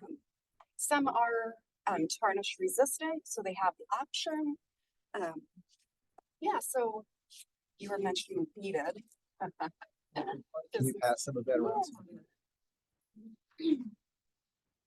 So and then these I call the feather drop earrings, which are my best seller here. So that's the cuff bangle and a mother of pearl laced with turquoise. And that's green aventurine that has a pretty sheen to them.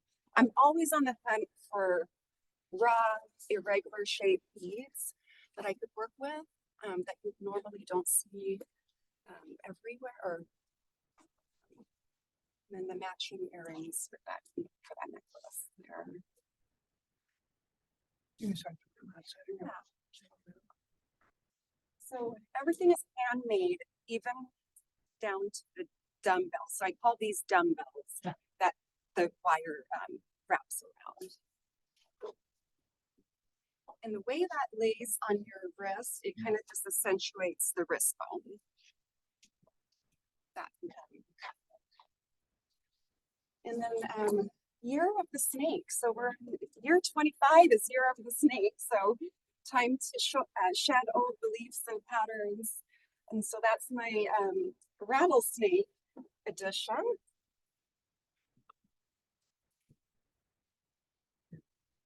And so you can see little, the tail has a little cross peen hammer finish to resemble the rat.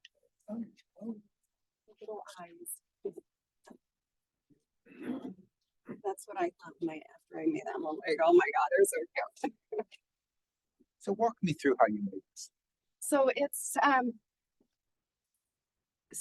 mainly just beaded. You buy the beads, you Yeah. buy the. So I go to gem shows and places like that to find raw beads and just different beads and shells. And yeah, so it's just it's a nylon string, and then you just bead it. You kind of get your design, lay it there, get all your materials.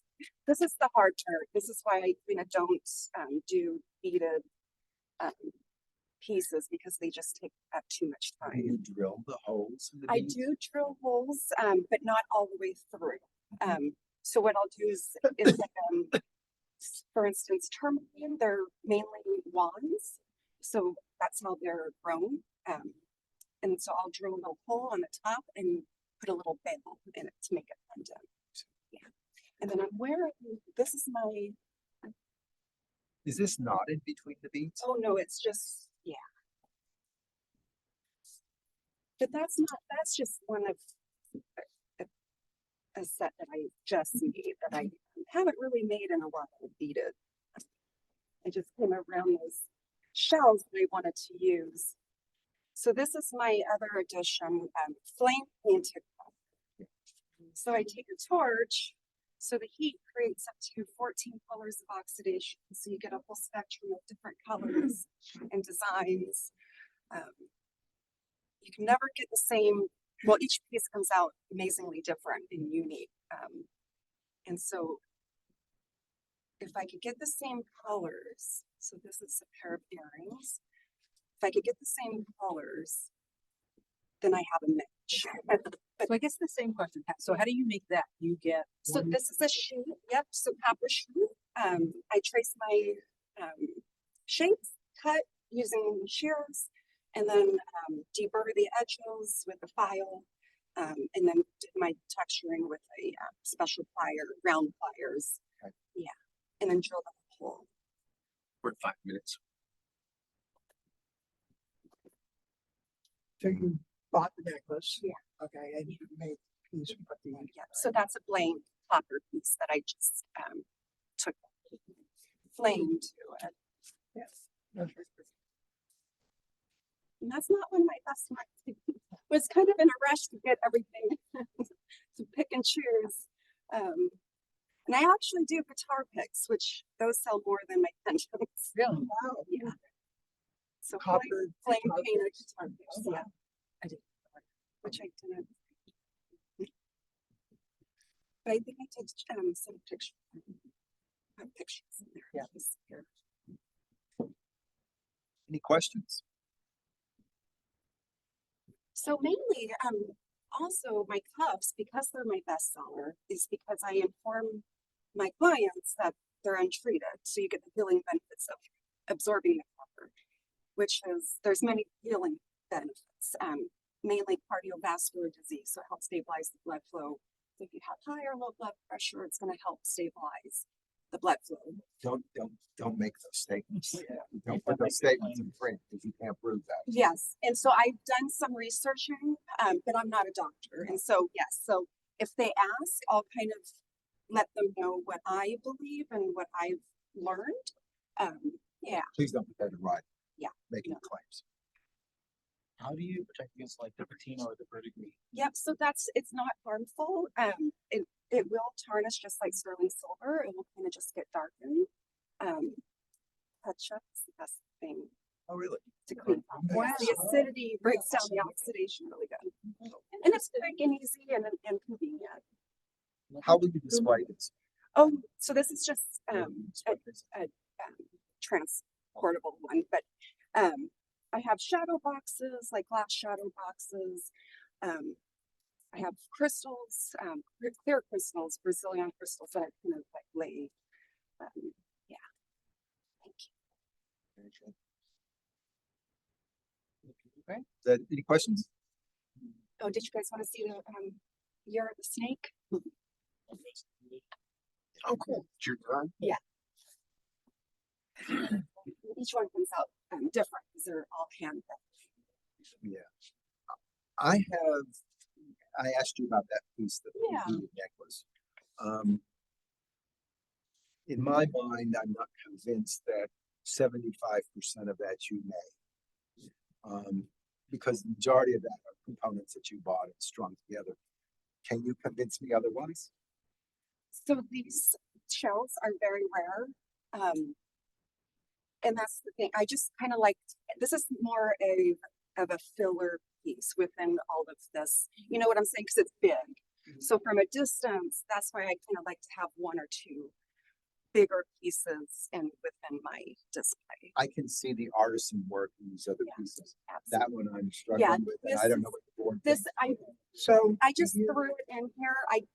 I wouldn't even, I don't even know why. So all of those pieces, drilled hole through all of those? No, No? so Okay, all right. but I mean, these, I mean, Yeah, the metal work is. That's clear. Yeah. You explained that one. That piece, however, Shannon, I think we would say no to. Okay, absolutely. But the other pieces that you have, I think are. I don't beautiful. even have stuff like this most like consistent at all. It's just every so often, I'll make a couple of big pieces. Just keeping in your mind that 75% has to be your. Absolutely. So when you're making a bigger piece, Absolutely. so, yeah. Then we're also like the rest of the items that are on the list being approved, the bangles, cuffs, the guitar picks, earrings, necklace, everything else. It'd have to be in the style of the copper piece. And they are, yes. Did you bring with you guitar picks and rings? No, the rings are the Yeah, so the only rings I make are the snake rings, yeah, which are adjustable. And then the topics are made out of that same kind of metal. Yeah, so it's like a blank of the that necklace. So it's like the same gauge of the thickness, but shape is Any other questions? No. Is there a motion? I'll move to approve joined by Shannon Nash. I'll second. Let's vote. Yes. Rachel? Yes. Yes. Yes. Victoria? Yes. Yes. Thank you. Thank you so much.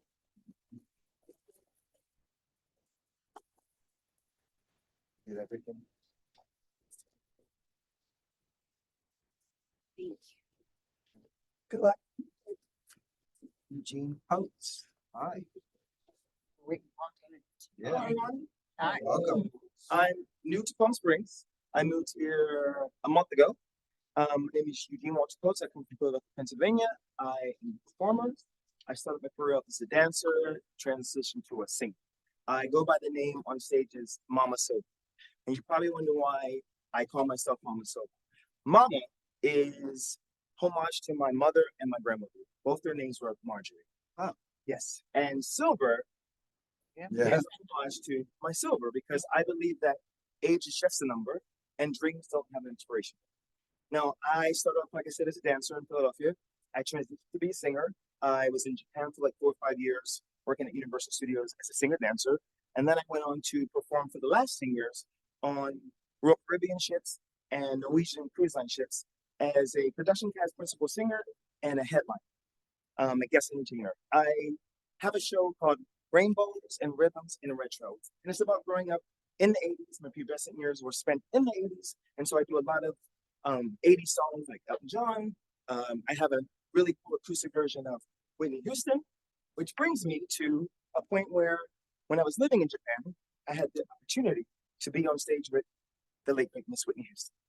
And she allowed me to come on stage with her and dance with her on her dancer. And it's on my YouTube page. And it's about 2010. It's grainy, but it is me and Whitney Houston.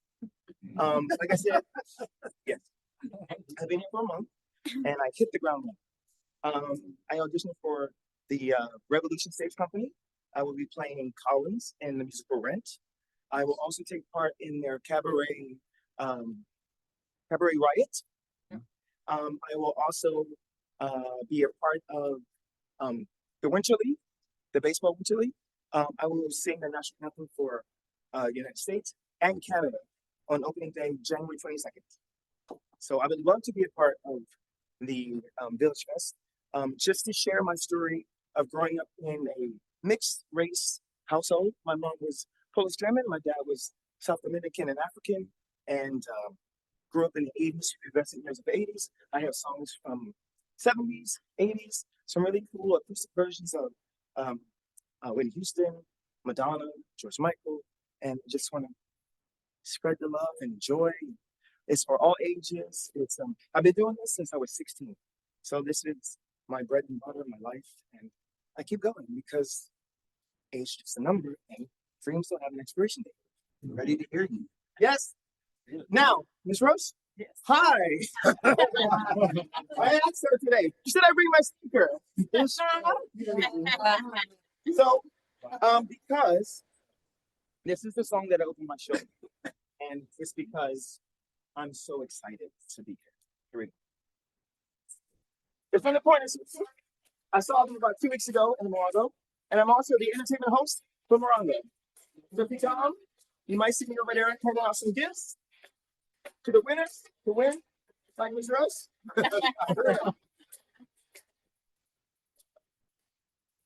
Tonight we're gonna make you happy. Tonight we put all of the things aside. Within this time, make sure it's so much better. We're going for those pleasures in life.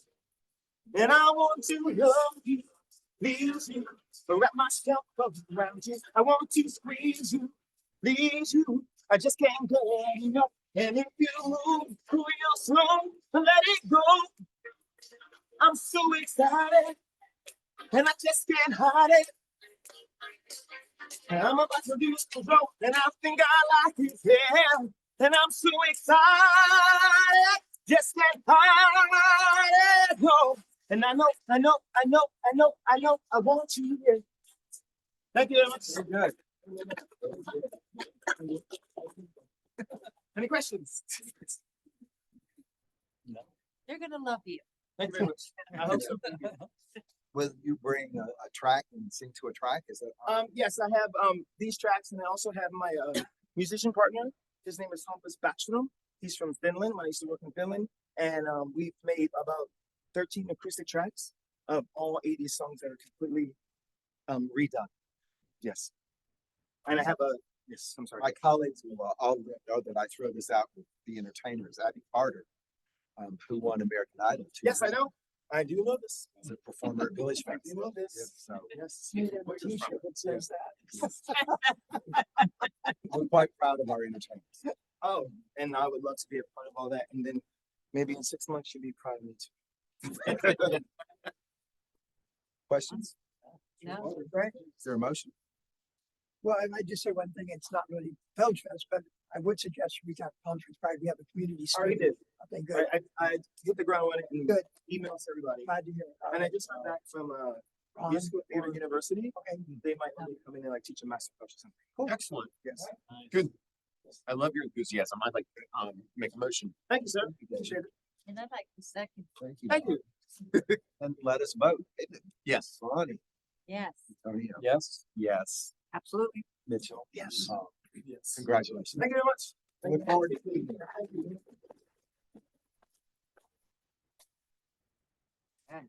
Last but certainly not least, Alexandra. Come on please. down. Come on up.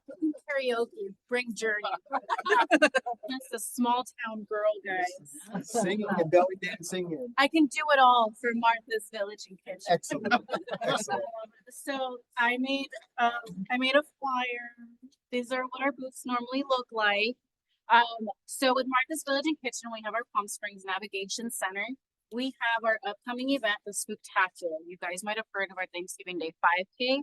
That supports our Indio campus. So this is Miles the Mummy. I designed myself. So he's our mascot for the Spooktacular. All the funds and proceeds are for the Navigation Center. So I would just like an informational booth to allow people to go ahead and register, whether to be a volunteer, a participant. And I'm not selling merchandise because we are a nonprofit. However, I did design and had printed out, we have our Martha's Village coloring book. So I will be bringing these to pass out to kids completely free. And I will disclose that the only thing that I have on here on the back is just a QR code if their parents would like to make a donation to our Child Development Center.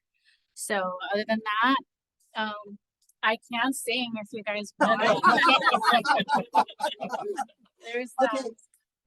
Any question? Oh, I just can't hide.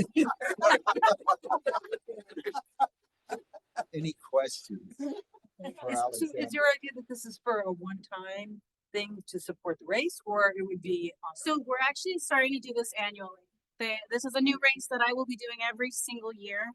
And I also I brought like an example of one of our brochures. So I was hoping I could make it a Spooktacular / Martha's info booth, just because now we're making our presence in Palm Springs with the Navigation Center. Very good. I appreciate all the good work. Thank you. Any other questions? Would you be participating in the Village Fest up until the race or continue after? So I was kind of hoping that we would make this a regular just because we have our events, and I would really like to get more of Palm Springs participating with our Navigation Center in terms of volunteering. As the chair, For volunteer yourself. Volunteers, just touring. I would love to invite you guys all to tour our Navigation Center and our Indio campus as well. So I would just really like to nurture the Palm Springs city relationship. as the chair, I would like to move that you be added to the Village Festival. Okay. Is there a second? I'll second. Thank Let's vote. David? Yes. Bonnie? Yes. Yes. Yes. The singing put me over. so- Okay. Yes. Congratulations. Thank you. Thank you, because my boss is right there. And she was watching you very closely. You all are welcome to stay, but you don't have to. We're going to move on into other businesses. So, yeah. Thank you. Thank you Thank very you much, all. guys. Thank you you. so much.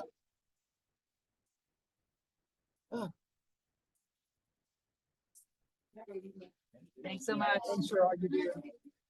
In respect of everybody's time, I'd like to move along quickly. We don't have any new business.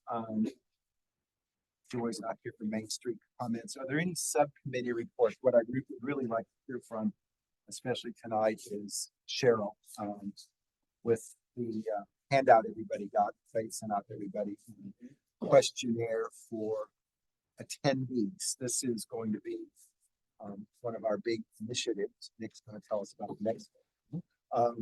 So conversation, thoughts on what you saw is this?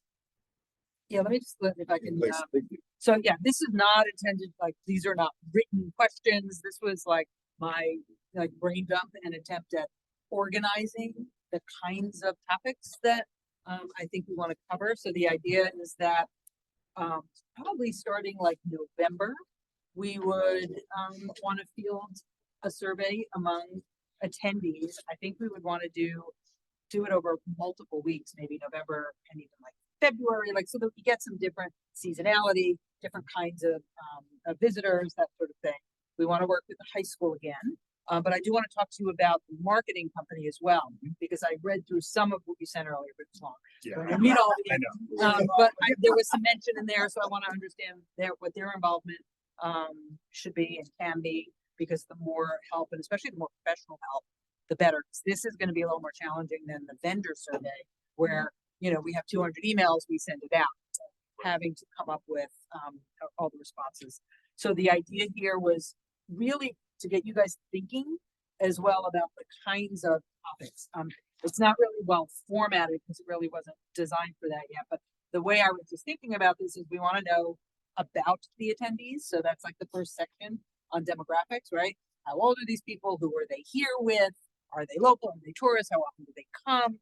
Those kinds of questions. So we know the sort of makeup. Then getting into their shopping experience while they were at Village Fest, right? Did they come with a certain amount of money they wanted to spend? You know, did they come with something specific in mind?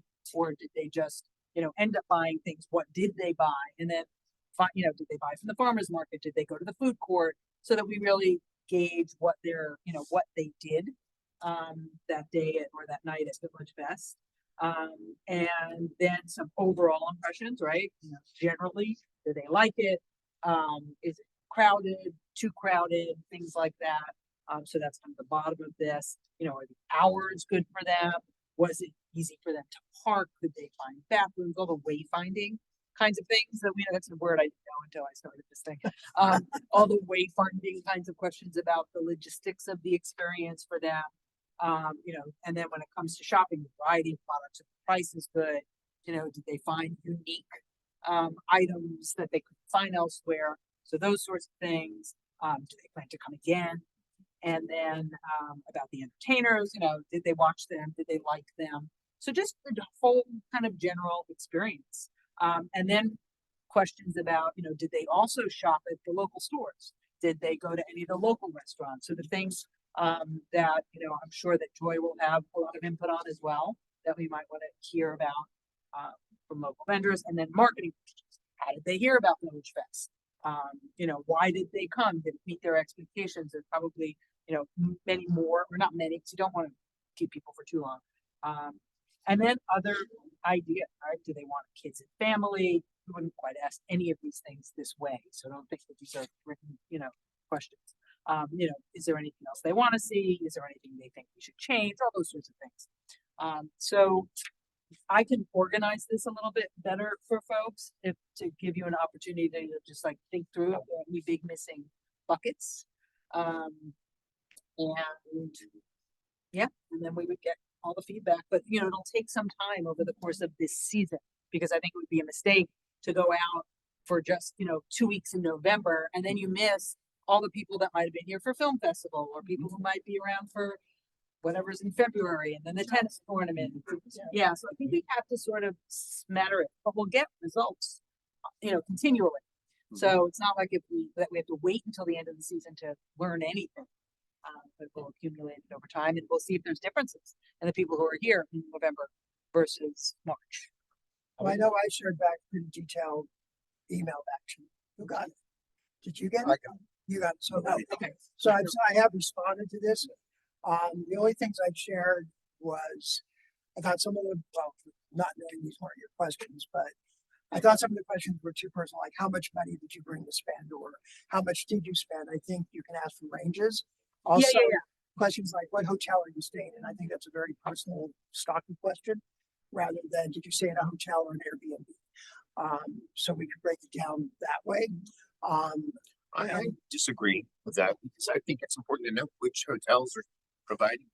People always, first of all, they have the opportunity to have a NA or, Yeah. not to respond on any question, particularly in a demographics in a section like that. And then I thought, we want to hold down the number of questions if you lose interest after, once you get to 15 questions or so, people are like, oh. And so I think you lose interest at a certain point. Yeah, no, we have to manage the size of it. I also don't envision, so when it comes to how this gets fielded, and again, this is my initial thinking if we have students doing it, is that I'm not expecting that people will stop during Village Fest necessarily to fill it out. Some might, but one way that we can do this is we could have the students with iPads. I guess we have some in the city, and some people might just do that. They might intercept you, and you can be like, "Yeah, I'm going to do that right now," or a QR code that you can just choose to do it at your own pace. So there's a range of ways we can get people into the survey. The key thing I think is wanting people who we know were at Village Fest. So you don't want. And I know that, and you in particular brought this up, like how do we get to the people who haven't come to Village Fest? But I think we have to do this sort of a step at a time. Sure. And so they can, do a QR code, go home that night or the next day and fill it out. So time isn't as much of an issue. Some people won't want to do it that way. So I think there'll be a range of ways. I think one suggestion I had was after you reach that certain 15 questions, whatever it is, you can give them a QR code if they want to answer more questions later on. If you want to have a more in-depth questionnaire online that they can QR and answer more. That was, so I've shared that with Greg, so he'll share that out. How big of a sample size do you need? I don't know. It's a good question. I think. Well, I guess, how would we gauge it against actual attendees? Like, do we? Yeah, we're not gonna know what percentage. Yeah, I was gonna say. Like attendees we got. I don't know. I have to think about that some more. I mean, I had some good ideas when we did the vendor one, and we actually remarkably the exact percentage that I wanted to get, which was pure luck. But I really don't know. And it could. That was my. Yeah. Can we offer? It's hard. I mean, you can have little contests. I liked some of the stuff I read in the marketing proposal. And I'm wondering if maybe we should segment. I was gonna ask. Yeah, because you're so connected. Because they're so connected. Correct. Years. So. Yeah, so since we're focusing on the survey right now, I want to let you all know that Faith and I have been working really hard with our consultant, Rebecca Smith, who has been helping us kind of develop this marketing plan and will help us implement this over the next year. And so since we're talking about the survey specifically, we can take this, it's in their contract for them to help us develop it, if that's what the board was just for us to do. And they could work with the high school and the students and get some kind of real business experience working with the consulting firm to help us navigate through that process. In just initial conversations with the vendor, we had talked about the same thing of having a survey in different parts of the season so that we can gauge different interests of different people coming in for different events in town. And we've also talked about how do we make sure that we're attracting and getting people to be engaged. And so we've talked about incentives. We've even talked about shopping tote bags that if they complete the survey, we give them a tote bag. That'll also help them with shopping around Village Fest so that they can put their items in the tote bag and stuff like that. And then other items, it's things that we can kind of discuss about purchasing to encourage more participation of the survey. Things like the QR code and signing. We could even do like, here's a short survey, and if you want to take more time and give us more feedback, we're going to click here, and then it opens up a longer kind of section of the survey itself. So this is a great start, and if the board wishes for us to kind of proceed, we can pass this on to the vendor, our consultants, and then they can help us refine it, kind of play with the language of the questions and format that a little bit more. That'd be great. Yeah. So in the marketing plan, I know I just sent this to you today, so I didn't expect you all to read it. But it's very thorough. It's about 30 pages. 33 pages. I only made it to like 9. I got to page 9.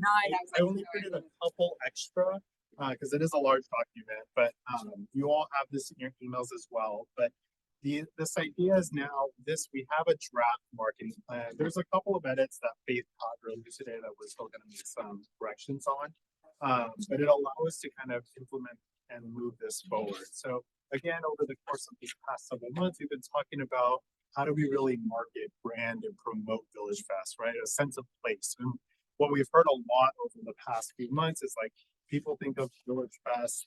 Well, they don't even know it's called Village Fest, right? They think it's a swap meet, or they think it's a food market. They have all these different classifications of what Village Fest is. And the marketing plan will help us really kind of identify how we create this sense of place, not only for the visitors, but for the local residents that live here. We want them to come back every week or so to participate in Village Fest. So I won't bore you with all the different details, but throughout the marketing plan, we talked about our target audiences, who we're trying to attract, who we're trying to promote.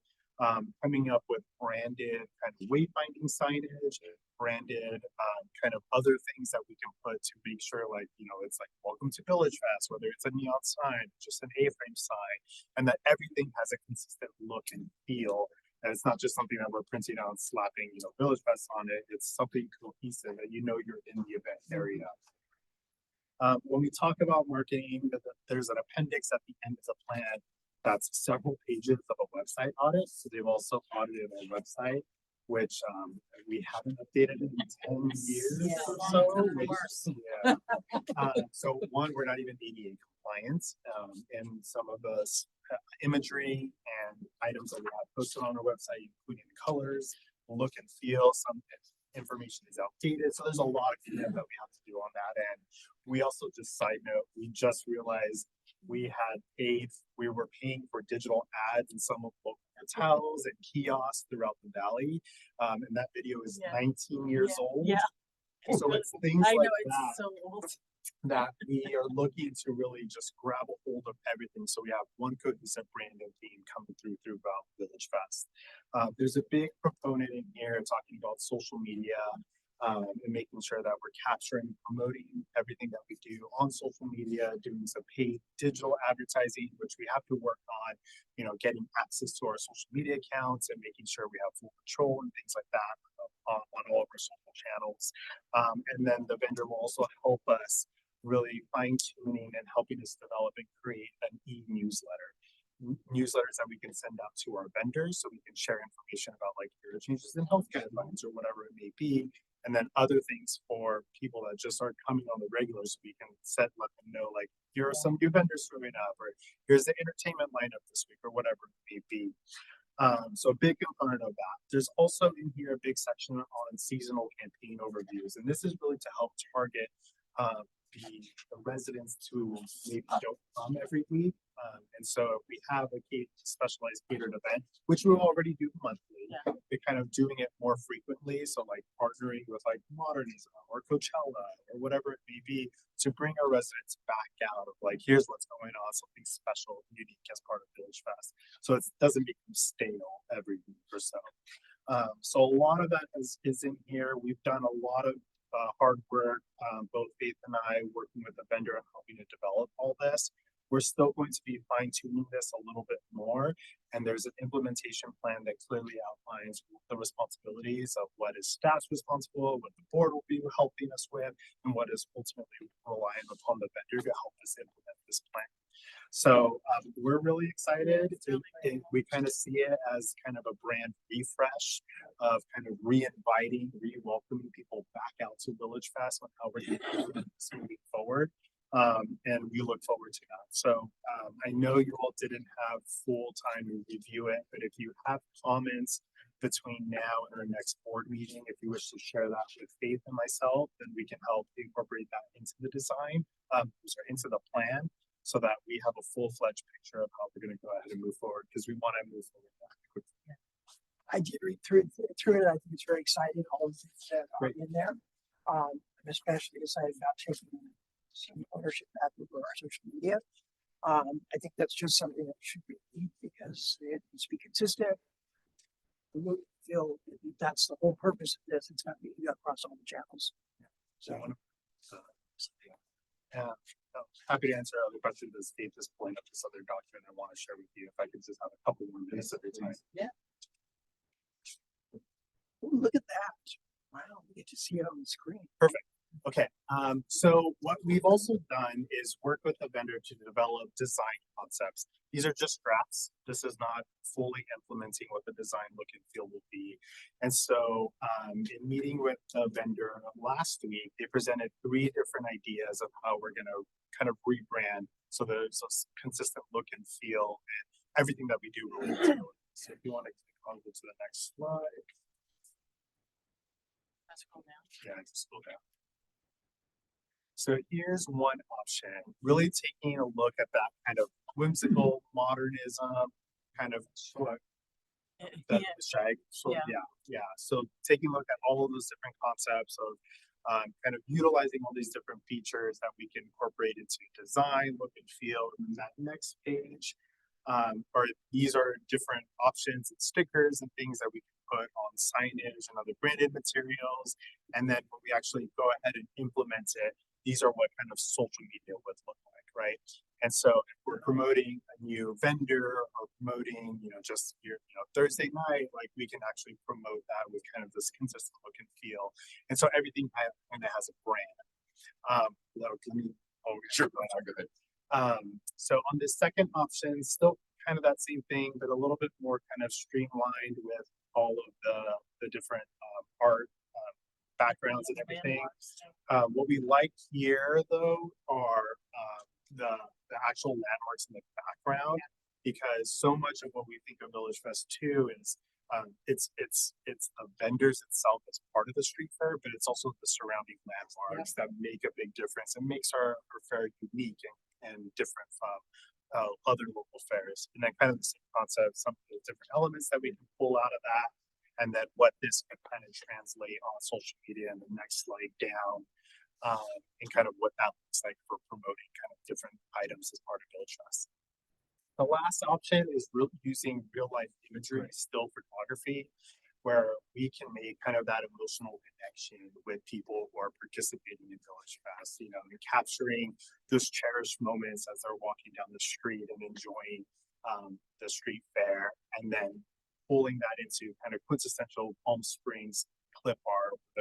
We probably won't use Martine class, but whether it's like promoting music, or we even talk about like adding jewelry elements or other type of features there. And then that next one is kind of how that would translate on kind of like the social media post as well, if we were to promote it that way.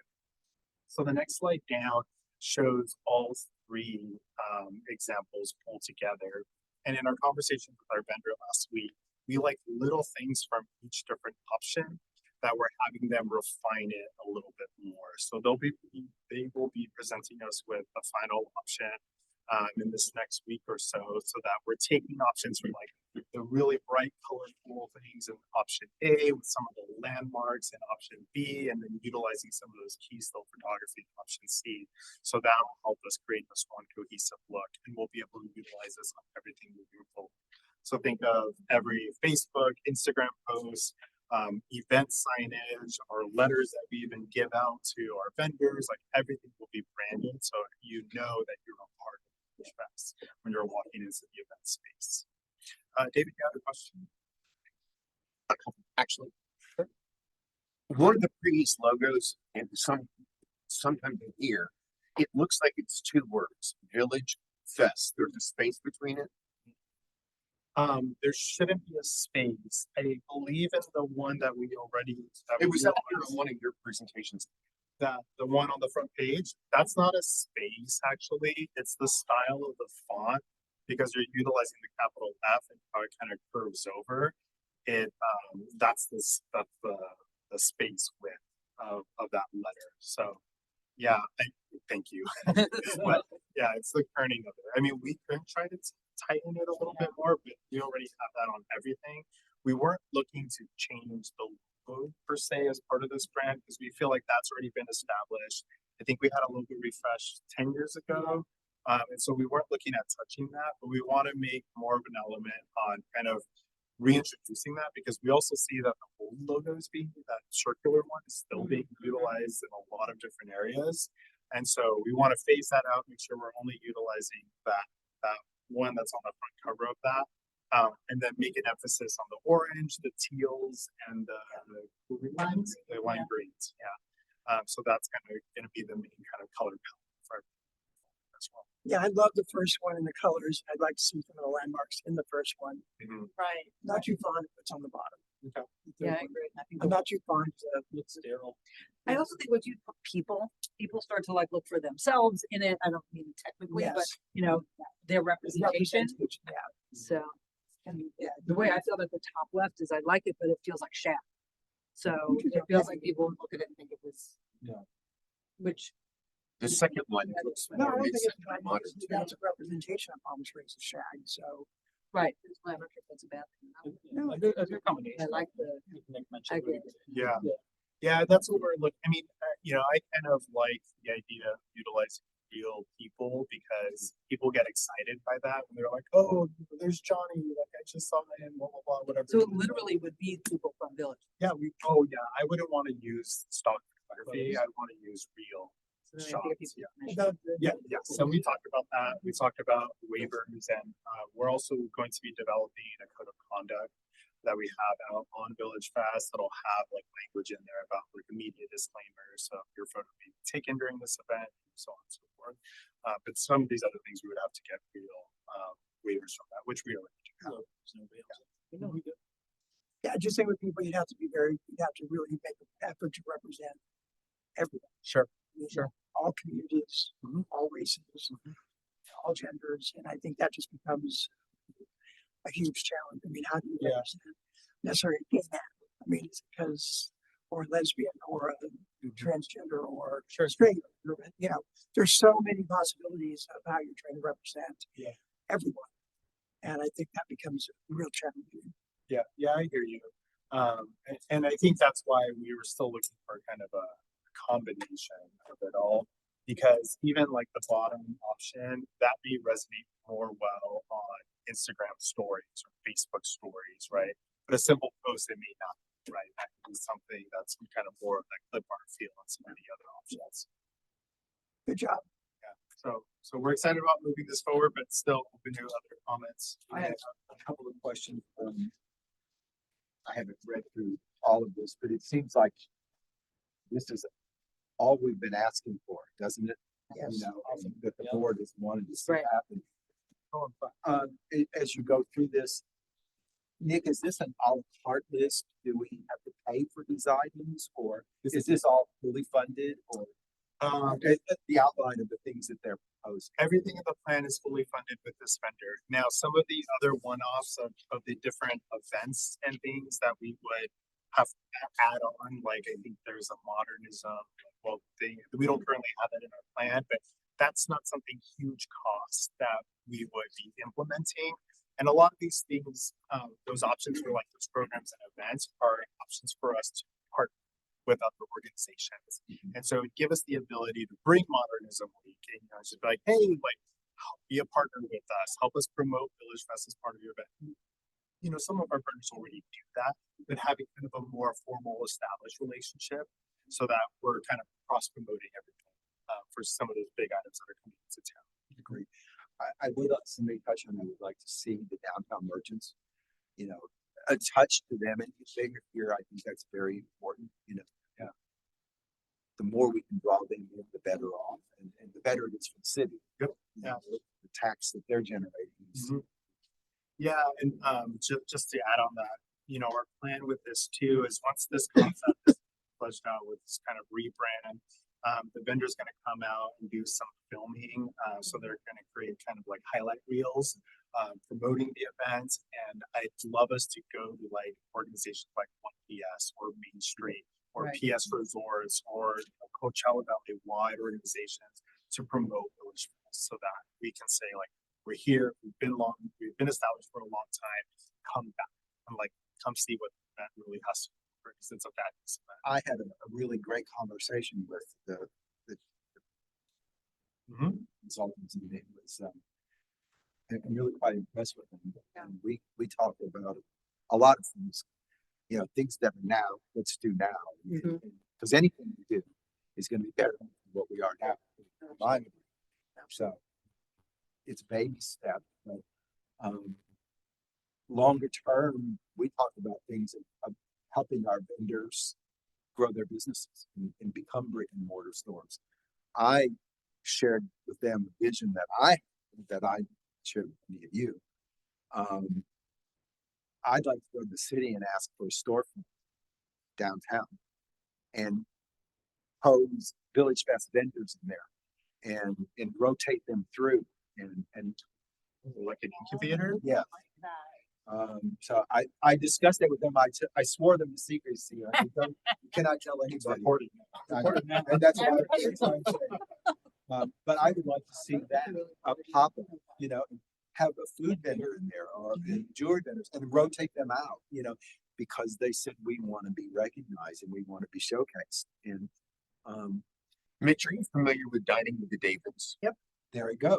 That's a good. Those are two people that will kill to get content and will interview and will help give recommendations just with our food courts. Dining with the Davids. They're professional Yeah, check them out online. They have a. Yeah, and those, please send them all our way, because we are even looking at, you know, are there other influencers in the valley that we can partner with to help promote all of this? I mean, you know, some of them we have to pay, but you know, it's a small price for a kind of a But large. they're associated with NBC now, local here. Davidson? Dining with the Davids. And they're always open for new content and new restaurant experiences. If you were to give them a featured booth every month or something, it'd be huge publicity. I'm working with them now on the show, my show. Do a podcast at the Village Fest. There you go. Exactly. Yep. Yeah. So what are next steps? You have to talk more. I mean, the survey, I want to gather data. I want this, and I think, I'm not saying me, I'm saying, I think that's important for us to, but these are the experts at doing it too. I don't want to cut the Palm Springs High School out either. Absolutely not. And I think there's an Yeah, opportunity. we got it. Yeah. So if the board is supportive of it, we can take the information that Cheryl's already put together and send that over to the consultants Yes. so that they can kind of refine that and have a draft for us to review at our future meeting. Yeah, that'd be great if they could turn this into an actual questionnaire Okay. versus the dribble that it is. The other thing, Nick, and I'm sure you've had this discussion with them, you know, the jury's out on what season it's gonna be like in Palm Springs this year, who's coming and who isn't. But there are residents here, you know, and so that's the people maybe we need to be focusing on if the tourism is what it Yeah. has been years past. You know, If the the Canadians locals need to don't be. know. Yeah, and that's why, you know, it's so much emphasis to be placed on those social media accounts also. Yeah. And giving it's- people a reason to come regularly. Correct. Yeah, and doing some targeted paid advertising, so we're reaching them, so that they know that they should come, and there should be a reason why you should be local. Yeah, I would bet the vast majority of locals who come, if you ask them now, they'd be coming because they had somebody visiting. Mhm. Yeah, I would agree, yeah. But even things like, you know, for instance, floral vendor, we haven't had a floral vendor in a while, like, Right. those are things that we can be like, you know, here's a Check new out, vendor, yeah. check this out, you know. Yep. that's something that we can be doing on the The vendors regular. want, the vendors want that anyway, so They're- that can be highlighted. Yeah. Right. Highlights, vendor. Really valuable to them. So Yeah, so it's gonna be helpful.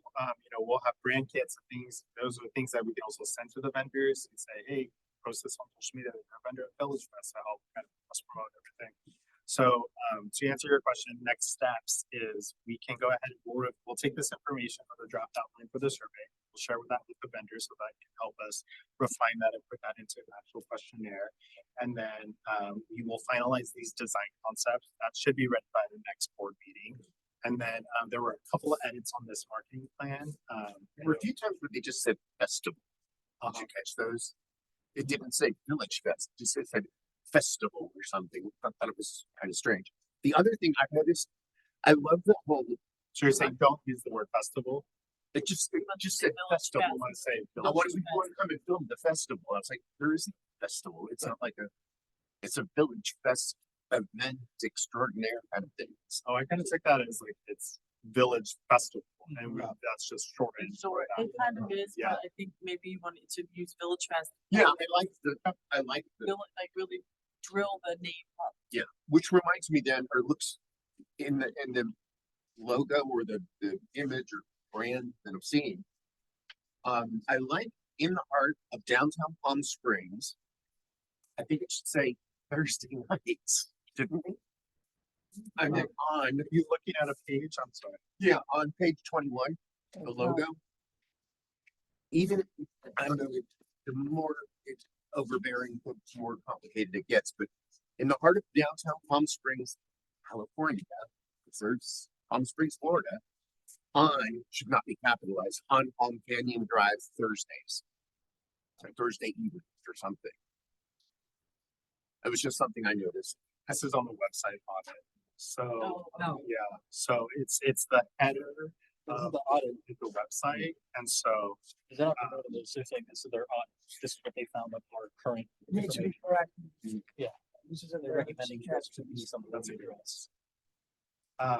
So I will, I'm not saying you can't do it, but I will preface that because our website is 10 years old. Yes. I also just found out that Yeah. the vendor that created the website no longer exists. So we're like putting Band-Aids on it. Yeah, to make it work. So we just even had a conversation today of like, that may be something that we need to Like explore, just literally rebuild it. Yeah. rebuild it from scratch.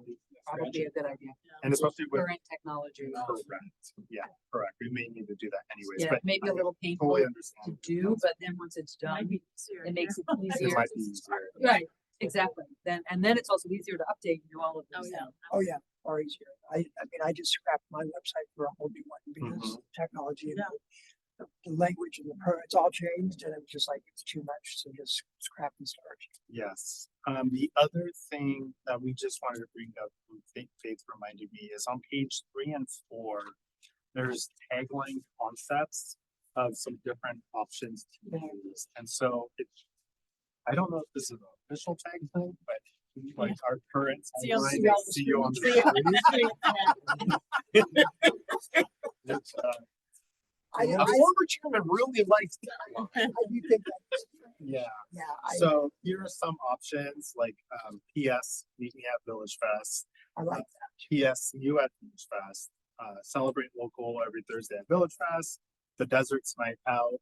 Your weekly local celebration. Meet me on Palm Canyon and Thursday night on the town. And so Is there one that you guys, I like the number top 2 two. and the last I do one. feel like the PS because it kind of goes. PS, I love exactly. Yeah. Sign off. Yes, It's also see you at fun. Village That's Fest. Sign off all the emails. Yeah. PS Village Fest, I think. Yeah. Yeah, That's I great. like So you have what you need? I have what I need. that. All right. I hope you're all excited about this. Oh, Oh, I it's think- great. I think we're really stoked. I want to be on Village Fest sign. I think that'd be Oh, we're amazing. doing it. But is it, God, I know, right? How cool is Or that? like, the lights let you know that it's something there, Yeah. not yeah, that's not an accident. The red ropes, red carpet for like a new vendor introduce or No, those are some options. We've talked about kind of like having a step and repeat. So you have, it's like a branded backdrop that has like Oh, a Village Fest logo. okay. we can have like a red carpet and kind of just make it a little bit more formal as like you're at an event or gala. You can take a picture in front Yeah, of that's it, a great kind of idea. promote it and stuff like that. And these are low cost. Yeah. I mean, there's a I think little cost, things but we can do, there are right. little things that we can Yeah. do to kind of spruce it up a little bit more. So again, it's not gonna happen overnight, but you know, we'll constantly be sharing information with you. We'll share data and analytics as they come about. And I also want to share in kind of the concept of, you know, with regards to the surveys, we've also recently gotten access for the department in working with our economic development department on Placer AI, which is some AI technology to do pinpointing and target mapping, so that we have an idea of exactly how many people are coming Well, that's through great. our whole park system, but it includes Village Fest. Maybe we talk So, about Yes. you know, we'll be able to kind of tap into that data so that we know where people are coming from, because you know, it's pinging your phone, but at least helps us kind of with more data and analytics, so that helps us be more successful in metrics. I was wondering how they knew, 'cause it mentioned how many people come during season also and how many people come during off season. I was really curious about what those estimates came from. That came from us. So yeah, the fire used to res. Oh, okay. Yeah, but it's been a It's been a few long years time. old, so we're having them, Also. yeah. Yes, exactly. so we're having them Exactly do how that they do it. again. Oh, good, So we'll good. do that again, soon, Close to the and season. then when like high peak season, so that we get a better. You guys know what Placer AI is? Huh? If you guys don't know what Placer AI is, search on Google. It's pretty crazy. Yeah. It's pretty scary. Right. It's a little, I was about to say it's a little scary. When he said place your out, like, what? I thought Visa Vision was crazy, where they track all these Placer AI spam, is- but this is Oh, intense. You'll be able to do it. Yeah, it's exactly. Yes, right. So being respectful of everybody's time. Yes. is good. I- All right. I wanted to say Bonnie and Tom, our meetings usually don't go this long. Yes. I hope we didn't scare you. Yeah, don't run Time off. do they usually go to? So, 7:15, 7:30. one last thing, And I have, I got an invite today. Councilmember Bernstein is having his holiday marketing meeting next week. I was invited to that. Nick, you may want to come. I'll go with you. Faith, I know a lot of this falls on you, and I want to be respectful of your time, and so I don't want to overcommit, or, you know, he loved Village Fest. no, he does. Well, he's been such a, He's been a great supporter, so he's been a vendor. can you give me any guidance? I mean, To meet with him. no, just what I should say, or what we'll, So we have some great ideas for, I'm really excited. Yeah, so Nick is the Okay. person to help you with that. It's gonna be spectacular. You have to come every week in December. that's what we'll say. We'll say we are really working this. And tell them how excited. Bigger and better than ever. Yes. Yeah, we're working on finalizing big events for Yeah. each week during the month of December, and including some lovely entertainments as part of it. So yeah, so it'll be really exciting. So maybe we can share that information, or I'll join you in that meeting, Yeah. and then we can. I know it was on the agenda for today, but we can talk about that in the next month. And I would like to say one thing, so Papooses 503 at Village Fest, they started at Village Fest, they opened their location in Cathedral City, and now they opened a place in San Diego. And they're doing, yeah, they're doing fantastic. Papooses 503. Awesome. Yeah, they're doing great. So they're really, really busy, really happy. They do Coachella, they do, Stagecoach, all the big events here. So yeah, they're doing really well. Tremendous. Awesome. So Power of Village Fest. that's it. It was their dream and it's coming through. Coming true. Anything else, I have some questions. please? Oh, I'm due. Like, how many booths do we have to fill? Like, I'm just curious, as we interview and we say yes, yes, yes, yes. How many do we have and who places them? She does everything, Oh, you do everything? actually. Okay. I do. So we are coming out of season. So October will start the season. We'll have probably about 50 vendors start in October.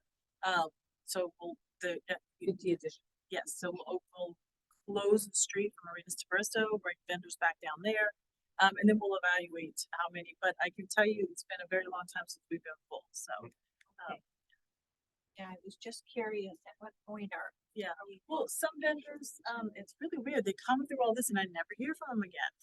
It's not all the time, but it does happen. and they don't show up. downtown. Or if it doesn't work out for them, they just kind of, or it's, sometimes when they're new, it's a lot of work and they're just like, I don't know if I want to do this, every week. And maybe some people don't give it enough. And Yes, how to do make you sure know to be how many successful. people are showing up? You don't go down and count them. What, to Village Fest? Not the vendors, but the attendees. Yeah, so I would like No, you said, no, I'm talking about the vendors. How do you know these vendors are They- going? She, yeah, I We take, check them. yeah, they pay. Oh, they she checks pay. in and Yeah. But we also have a check-in sheet Site every plan week. every week that I schedule the vendors and put vendors in and things like that. do Tom and Bonnie have parking passes? I will get that. I may have some. We have parking on Array's. Yeah, I need one. Do. I never ended North, up getting one. west of Palm Canyon. And basically get you a hang tag and you can. The caveat to that is. It's make okay. sure you see a I never police got one. officer. We got conversation. So usually when you do park, you park on Tockwitz, but reach out to me so that I can make sure to let the police know. On top On of. top, it's not on a range. I thought Yeah, it they said- changed it. I Oh, know. yeah. It's on Tockwitz now. Oh, good. It's even better. Tockwitz is better. Like, so just, but not in December. Don't park there in December. Don't park Need there. more? Need more? Yeah, you can park there in Yeah, December. not because December. we'll have that whole- But we're back on Tockwitz. Yeah, back on the yeah. green. East of Palm Canyon, correct? Between Indian and Palm Canyon. East or And west? usually just reach out, So that to way park I on can let the police- Tockwitz between Palm Canyon and. But not in December. then we go Not back in to December, the- and then just make sure you can let one of the staff know or something, and we can follow behind you when you're leaving and make sure you get the gate. I will Basket rarely touches. use that on my. So Have we'll Bonnie- just- When we get there, we'll get there. Probably. I can do some. Okay. But, I but wonder the, what the I walk vendors- by but the amount, 8% of the What do time. you charge the vendor? The city has fees depending on the class of vendor that you want. Plus the vendor It's very cheap, very reasonable. is a very big, I In just fact, I think they're curious raising because them. there or wasn't just raising anything them. in the I think we're paperwork. about to, yeah. It's in the charter. It's- We can print the documents. It's quite a deal. Oh, Anything else? It was great meeting tonight, everybody, so. Yeah. Great. That's good, I'm good. I'm sorry, I have one other thing. I know, I'd like to get board support for the next board meeting to bring up the topic of commercial vendors. So I believe you've had a hiatus or a moratorium on commercial vendors for several years. Commercial vendor. So it'd be like a real estate agent or, yeah. So Oh, we've had, dentists and all those things. um, Yeah. Some dental. you can, but I think there's we can impose a requirement of how many on Yeah, those we put types of. a limit on how many. Yeah, but I'd love to see the board talk about that a little bit more because we've gotten a few inquiries into how to say. Many. But doesn't that take away here. from our whole, it's artisan and it's not, so when we go But to that's why we'd commercial, like to discuss, if we put limits on it. Yeah, you're not gonna discuss it now. Right. Put it on the agenda. You Yeah. can- Yeah, we'll put, it can put a limit on it, and also, please be aware that they don't participate every week, it's Yes. costly, it's very costly to be in that category, so they may come once a month, if even that, so. I don't think we've ever, since I've been doing Village Fest for 12 years, even had 5 on the street at one time, so. So if we have consensus from you all, Yeah, then we'll we'll talk, add that. discuss, for the so next something to think about, yeah. Did we ever resolve, is there gonna be a special committee or subgroup to talk about AI? Oh, that's another thing. I took it upon myself to do some research and I took our rules and regulations and started to go through and edit and update. I want to send them to you and you look at them first. Sure. And there's a whole section in there on AI, on what can be considered artistic and what is not. And the research I found was really quite enlightening, So if it's okay with the board, I'll send it to Nick and let him review it and then maybe we can share with everybody. And sure. If we update our rules and regulations, it'll have to go before council. and city attorney too. I right? Yes. thought it has to do, from what I understand and talking to a couple of people about it, it has to do with intellectual property ownership. That's a component of it, but our guidelines, and this isn't a board topic, it's not an agendized topic, so we can't have further discussion about it. But it is something that came up at the last board meeting that we do need to address, so I think that's appropriate. I'll send it to you and then maybe we The can, next meeting. I'll let you know that to the agenda or he can let you know. Yes. Are you close to a Jasmine replacement? Oh, thank you. Did I miss Uh, that? part of the meeting? No. Okay. No, we've made an offer, but the person is going through background checks currently, and so we're not revealing who that is yet. I'm like checking my email every day, so that I find a replacement. And so, as soon as we have notice of who that is, I'll share that all with you. But I don't want to release the name, yet. It's in the Southern California, but not in County. Okay, how about a motion to adjourn? All in favor? Yes. Thank you, everybody. Good meeting. Watching. Okay. One second, let me just. Yeah. Did anyone like some cinnamon stick? You have to see